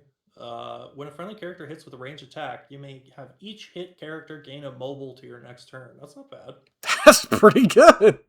That's pretty good. Just tell someone they can't move and you don't even have to deal damage, so anybody could use this. I think You're it's just getting into the Yo, if you hit hard at this, sideline slots. if you hit this with that utility belt, at the beginning of your turn, this flips back over. You hit them again. As long as you can hit this dude, they're never moving. yeah. You can hit Yeah, this off of Pulse Wave or anything else. Like, this could be oppressive with that utility awesome. belt. I was gonna say I think it's messed up that Batman would use Ebola in his bat belt. That's I don't know if I've read that one. No, he like throws it and it like ties up people's ankles and they fall to the ground kind of thing. He's that. I said Ebola. Yeah, I heard. Yeah. I'm just not giving it to you. You Let's gave go. it to me anyways. No. Just took the long way home. You got night vision goggles next. At the beginning of your turn, you may choose a friendly character. If you do, this turn lines of fire drawn by that character can't be hindered. Solid. If you have a range attacker that really needs that improved hindering. There's a lot of them that don't have it, so I'm not against that one. Throw the goggles on that King Deadpool. Especially because the Bat Cave dropped that really good Alfred with like support, perplex, sidestep, TK, all for 20 points, and it can make like extra terrain. That Alfred can use the utility belt to get one of these. So we already have a super clean way to slide any of these into Modern for just 20 points on a support character that's already good enough. Yeah. Solid. The Rebreathing Apparatus, 004. For 5 points, at the end of your turn, you may choose a friendly character occupying water terrain. If you do, until your next turn, that character can use Dolphin and modifies their defense +2. Holy crap. That's decent. +2 defense is solid no matter where it comes from. Yeah. 5 points. All right, John, you got the holdover from last set. We got anti-venom. Wait, you're right. Venom. More anti-venom. Wow. Venom. When a friendly character would take damage from an opposing effect other than an attack, an attack, whatever, you may instead choose that they don't, but it can't prevent unavoidable damage.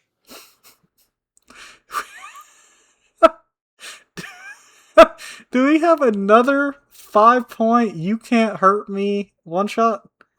Well, Only for non-attack damage. Oh, other than an attack. Okay, sorry. We stumbled over that word long enough. I forgot which one it was. Yeah, I was having troubles there. Very situational. It'll save you from like knockback if you've got one of those characters that dies to knockback damage.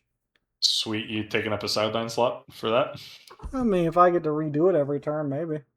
Maybe. If the sidelines weren't so My bad only already, weakness, knockback damage. Yo. Alfred, take the anti-venom. Yep. It stops Colossus, Gold Colossus, and Silver. Yeah, it really does. Like there's some Mind control doesn't happen one time. Cool. There's definitely some options. Big mind control damage. Yeah, hit us with the Bat Shark Repellent. Bat Shark Repellent Spray. At the beginning of your turn, you may choose a friendly character. If you do, this turn they can use Force Blast as free. Cable.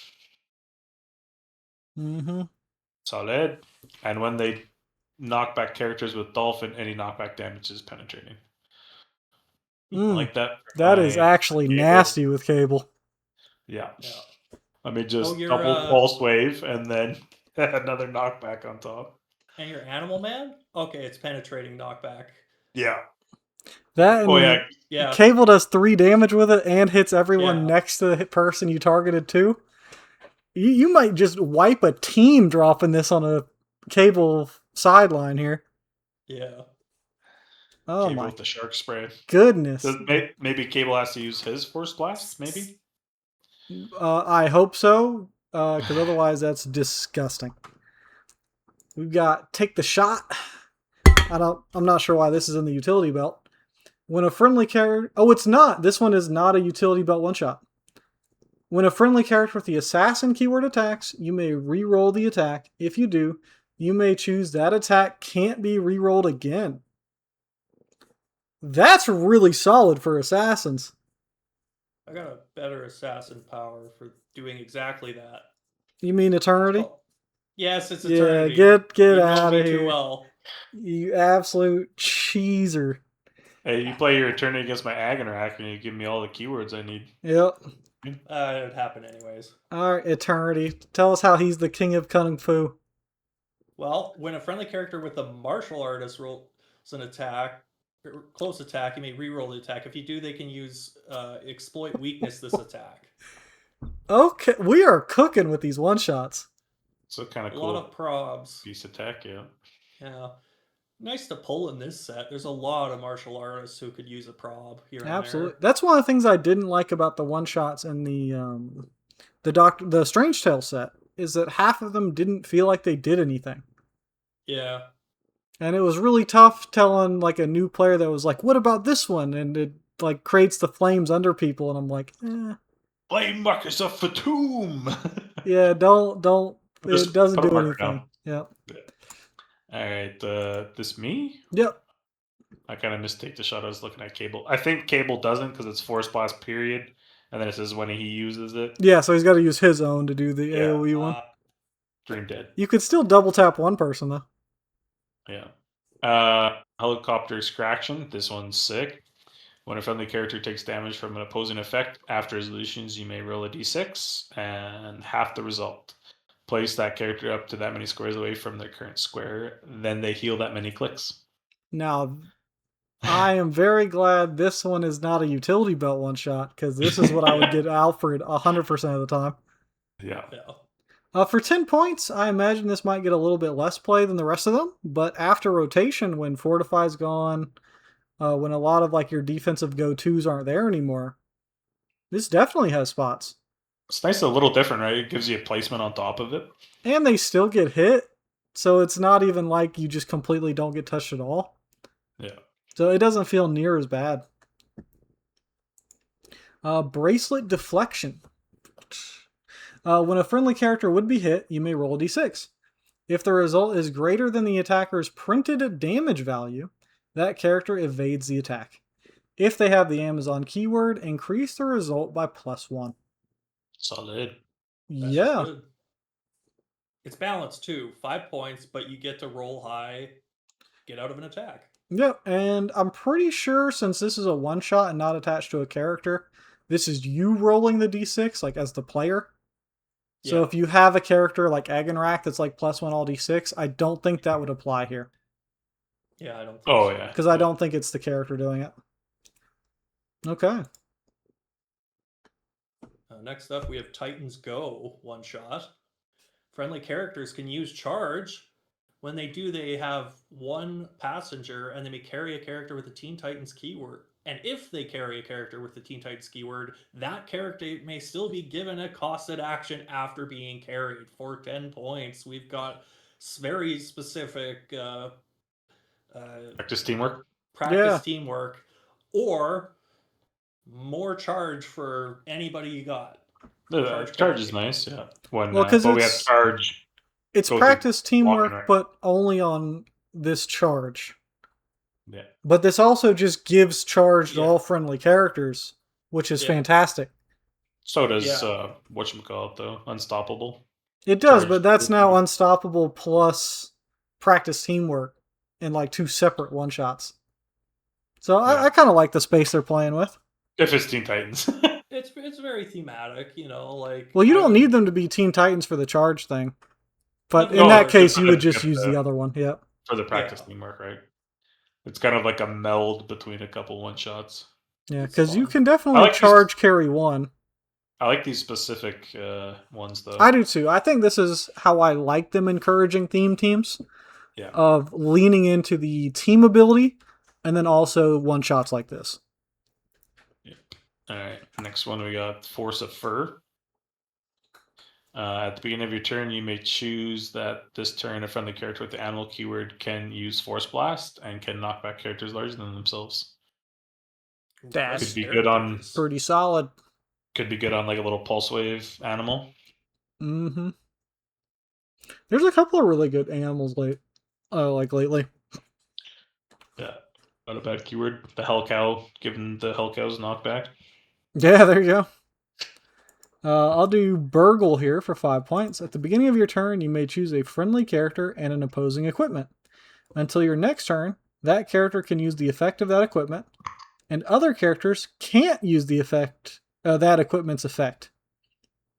That's pretty good, especially on those turns where like you really need to get through those really high defense values from the destroyer armor. Being able to flip this over, essentially robbing them of all the effect of the equipment, and then opening the doorway for you to like go in on that turn. And then on their own turn, they don't get the effect. So if you're worried about like Cable blowing through your team, because there's no line of fire requirement for here. Yeah, you just take. Yeah, you can just steal the universal weapon from him. Tell him to go F himself. Don't let him do the nonsense.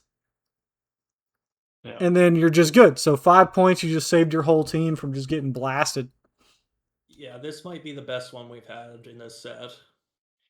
Yeah, it's very good against teams that rely on a specific interaction. Yeah. But this would just take destroyer armor for one turn. Yeah, just giving someone that +2 defense is nice. And they do become huge. Or like Venomax being able to turn around and boom. Yeah, I like that you can use this both offensively and defensively. And that you've got that flexibility to choose because they don't get the equipment until your next turn. This is definitely one that's... Yeah, that one's sick. I like that one. Yeah, pretty solid. All right, we got the last one. Oh, no, that's John. You can take it if you want. You weren't here for like the first half. Oh, I got an extra one shot. Yep. Hidden Trap. Looks like our last one, we believe. At the end of your turn, you may choose an opposing character. If you do, at the end of that opponent's next turn, generate a trap terrain marker that occupies at least one of that character's square. Call back to the trap terrain from Smash. Mm-hmm. Kind of cool. Drop a flamethrower underneath somebody. Do we have trap terrain in this set? Yeah, in the whatchamacallits, the boosters. I gotcha. Early. There's a fishnet. Yeah, there's a fishnet that's nice. Opposing character occupying the fishnet can't make attacks and must break away to move. When fishnet is destroyed by an opposing character, their action immediately finishes, and they can't be given actions, moves, or make an attack until the beginning of next turn. That looks like the only one. I did want to take a look at the maps. Hopefully about the other sets. I want to take a look at the maps because that always interests me. Hey, yo. I'm looking at this Blackgate prison first. This is indoor, almost entirely water or elevated, and all kinds of walls, depending on what side you choose here. I believe this is a reprint. I think, yeah. Well, it's very important that you know that then, because for Silver, the official rules are if there's a long version of a map and a short version of a map, the short version always takes priority. It would be Golden Age for sure. Okay. Like the one I'm thinking of was probably Golden. It's kind of cool though. No direct transitions forward. Yeah, they're all like kind of sideways except for this one. Yeah. You better be able to jump over those. Especially because without transitions, you can line blocking terrain on these edges and really stop people up. Yeah, that's a cool map. We got a bat cave, or half a bat cave. Yeah, weird. A lot of elevated. I guess that works for the grapnel launchers, but for the rest of them, a lot of the... I guess they have leap climb, so they don't care about the elevate as much. And a decent amount of hindering for them. Not a whole heck of a lot, but a decent chunk in the middle, so you can kind of move up, get into your stealth, and then go from there. Yep. Yeah, I don't know how I feel about this one. John, you look like you're in pain looking at this map. I'm looking at the other What do the maps squares and mean? I'm like, ugh, I don't know. Oh, This Jesus. map. You looking at the clock tower?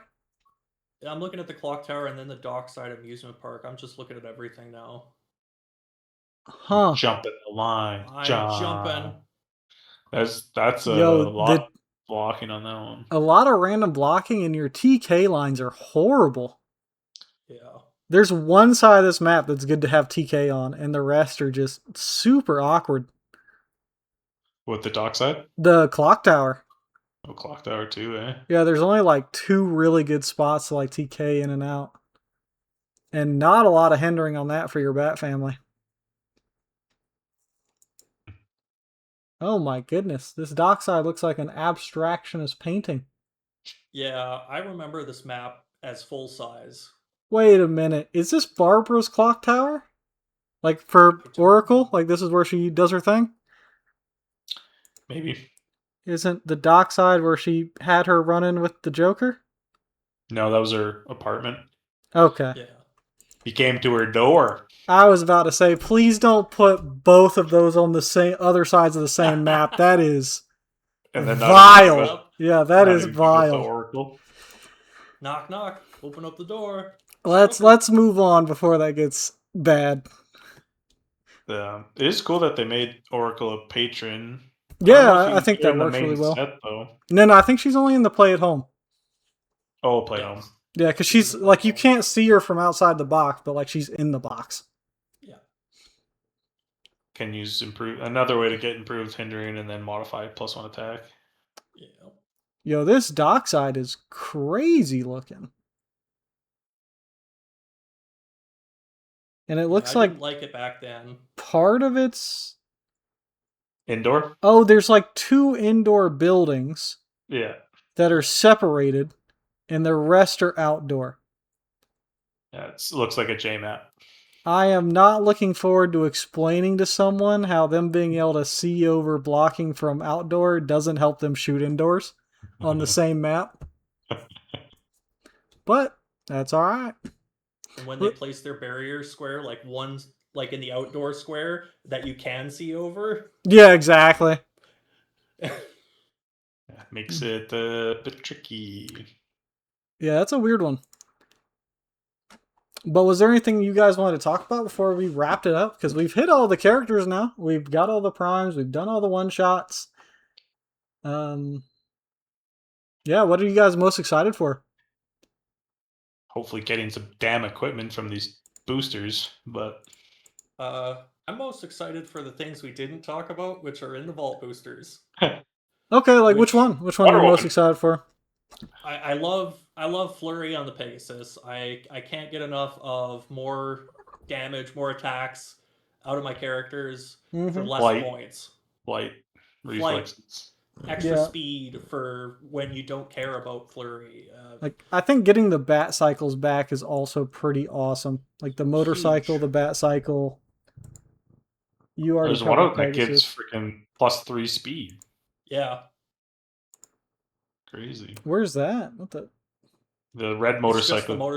Oh, the red speed and willpower. Yeah. Because I'm looking at the black motorcycle here. So there's red motorcycle, black motorcycle, bat cycle, and the Pegasus. Oh, I forgot about the... Yeah, so there's 3. Yeah, crazy. Yeah, 3 cycles and a horse. Oh, gonna be $100 a piece. Yep. Yeah, those are pretty sick. Really great. Hopefully we get them in stock and they don't immediately get bought out by people waiting at the door in the morning. Yeah, Dylan. I might be off work that day. What about characters, though? Were there any that y'all were really hoping to pull for the pre-release event? Wonder Woman. Yeah, she's so sick. Martian Manhunter. Ninja Flash. Specifically the Chase Flash. What'd you guys think of Super Rare Deathstroke? Super rare Yeah. Deathstroke, not so great. So basic, man. I actually came down pretty hard on Prime Slade, yeah. Slade in the review. I mean, you'll have to go back and watch that. I don't want to reiterate this late in the video. For sure. Yeah, essentially John realized that there's no movement part of this free mind control thing. It's just make an attack. Which definitely does hurt a bit, and with proper spacing, it should be relatively simple to play around.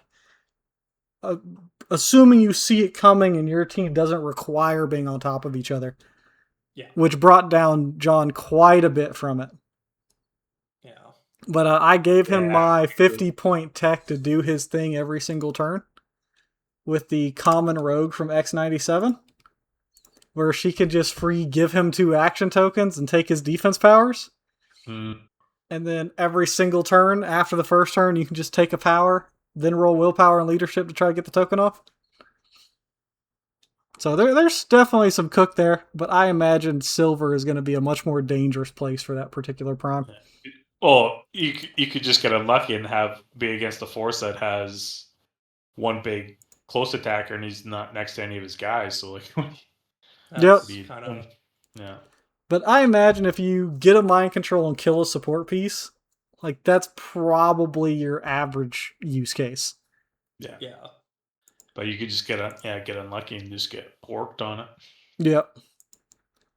I don't know, really cool set though, and I think honestly, Pied Piper might be the one I'm most excited for. Yeah, John was reading it, and the further he got, the more I was like, okay. Yeah. And then outside that, I really want to play the Titans. They've got a lot of stuff going on, a lot of movement, a lot of like help each other out just for being Titans. And like I said, we got all of them too. These are the Titan version of it. And do you know how hard it is to find Cyborg with the Justice League keyword? Yeah. Good gracious, man. I'm trying to play. Give me 50 points of all the Justice League and let me play them together. I want 7 leaguers on the field with Justice League TA. He's frickin' Teen Titans. He's not. He is. But he's got JLA. He's an OG member. The OG from what? New 52? Get out of here. Look, that's just like for the Avengers. I'm tired of Wasp getting cheated out of being a good figure. That is the heart and soul of the original Avengers, and she never gets any love. Her Thunderbolts one's pretty good, isn't it? Or what is it? Marvel 25th?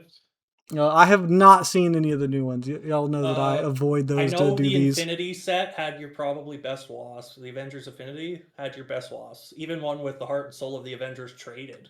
Oh, okay. There we go. Yeah. So if you look back to those Wasps, those Janets, they're all giant Janets, the good ones, but they're still really good. So this Janet's 35 points. She's got sidestep, in cap. Sense is 19, tiny. She has a leadership power that at the end of the turn, you can remove a token from an Avengers ability user. Okay, so once again, she's a support piece. Anyway. Yeah, I mean, what is she doing? She's getting big and stomping on somebody. No, that's giant, man. Come on. When does Wasp get big? Very rarely. She will go tiny and just throat punch somebody, though. Oh, yeah, she's got Pen Blast on her. Pen Blast 3 damage. Either way, back to this set. Yeah. There's a couple of really cool things. I think we didn't talk about today, obviously, because it was the prime rare, but Ventriloquist is also something I want to see somebody play and really get some good use out of. I think this set's a pretty good mix of things that are just flat strong, like Wonder Woman or Martian Manhunter, and a couple of things like this Pied Piper or the Scarecrow that like you kind of have to spin your wheels a little bit to do the thing, but it looks like it'll pay you out for it. That human target to the prime is pretty cool. I like it. Yeah. That one is so different. That Christopher Chance prime. Yeah. I wish they did more. Like, I don't know if you guys seen it, but this Clayface, his base is the same color as him. I wish they did. Oh, I gotcha. Yeah. Good old poop face. Yeah, it honestly looks like they took the sculpt from the wall and just dipped it into some mud and like that was their baseline. But Uh-huh. that's what Clayface is, so I don't hate it. But I guess we're gonna go ahead and call it there. Thank you guys for tuning in. Any last words before we say goodbye, or just waving at the cameras? No, I got a word. Does it start with a T? No, that's mid. It's fine. Are you buying a brick? Are you buying a case? That's how we should Yeah. tier it, eh? Yeah, You tier buying? I'd probably buy a brick just because I skipped out mostly on Venom. Yeah, I'm definitely going for. I'm between brick and case, which I'm usually a much low budget player. So me going for a case is a pretty big statement about how I feel about it. But I love the Titans, and I need to pick me up the Superman, the Wonder Woman at minimum. Yeah, I'm doing sealed, and then I'll probably buy Wonder Woman and whatever the freaking vault boosters I can get, I guess. Okay. All Gonna right. be a horror. Well, I went crazy on Venom. You did. You went. How much do you think you spent on Venom? I got 2. Because I was putting you at over a grand Canadian. No. Because I thought you were 4 cases. No. Okay. I got a case and then another brick, and then I got. I mean, it's close. But it felt like every time I talked to you, you were like, "Yeah, I just opened up another brick." I did save money because I sold my Black Panther to pay for the case. Oh my gosh, it's that one was just kind of a wash. So that one kind of felt a little different, but yeah, it was a case, a brick, and then some chase boosters, and then I just bought most of the chases. So understandable. You need some recharge time. Yeah, but as long as I get a Batarang, I'm happy. If you include the first case, yeah, it's probably close to that. But I got it all, baby. You did. You fully collected. Yeah. I really want this Batarang in the sealed. I want to play around with it. And the one equipment in the set. I would also like to play with our boy Badge or Bidge or however we're pronouncing our boy's name here. If he's one of my rares that we pull in the sealed, I'm going to have some fun with it just because it's a Blue Lantern. Yep. But we'll catch you guys later. Thanks for tuning in with us. We're just kind of shooting the shit. Hope you guys enjoy the set. And I'm looking forward, Dylan, because we've got a different kind of display for this video that you didn't get to see me set up. So I'll show you that here in a second and see how you like it. Cool.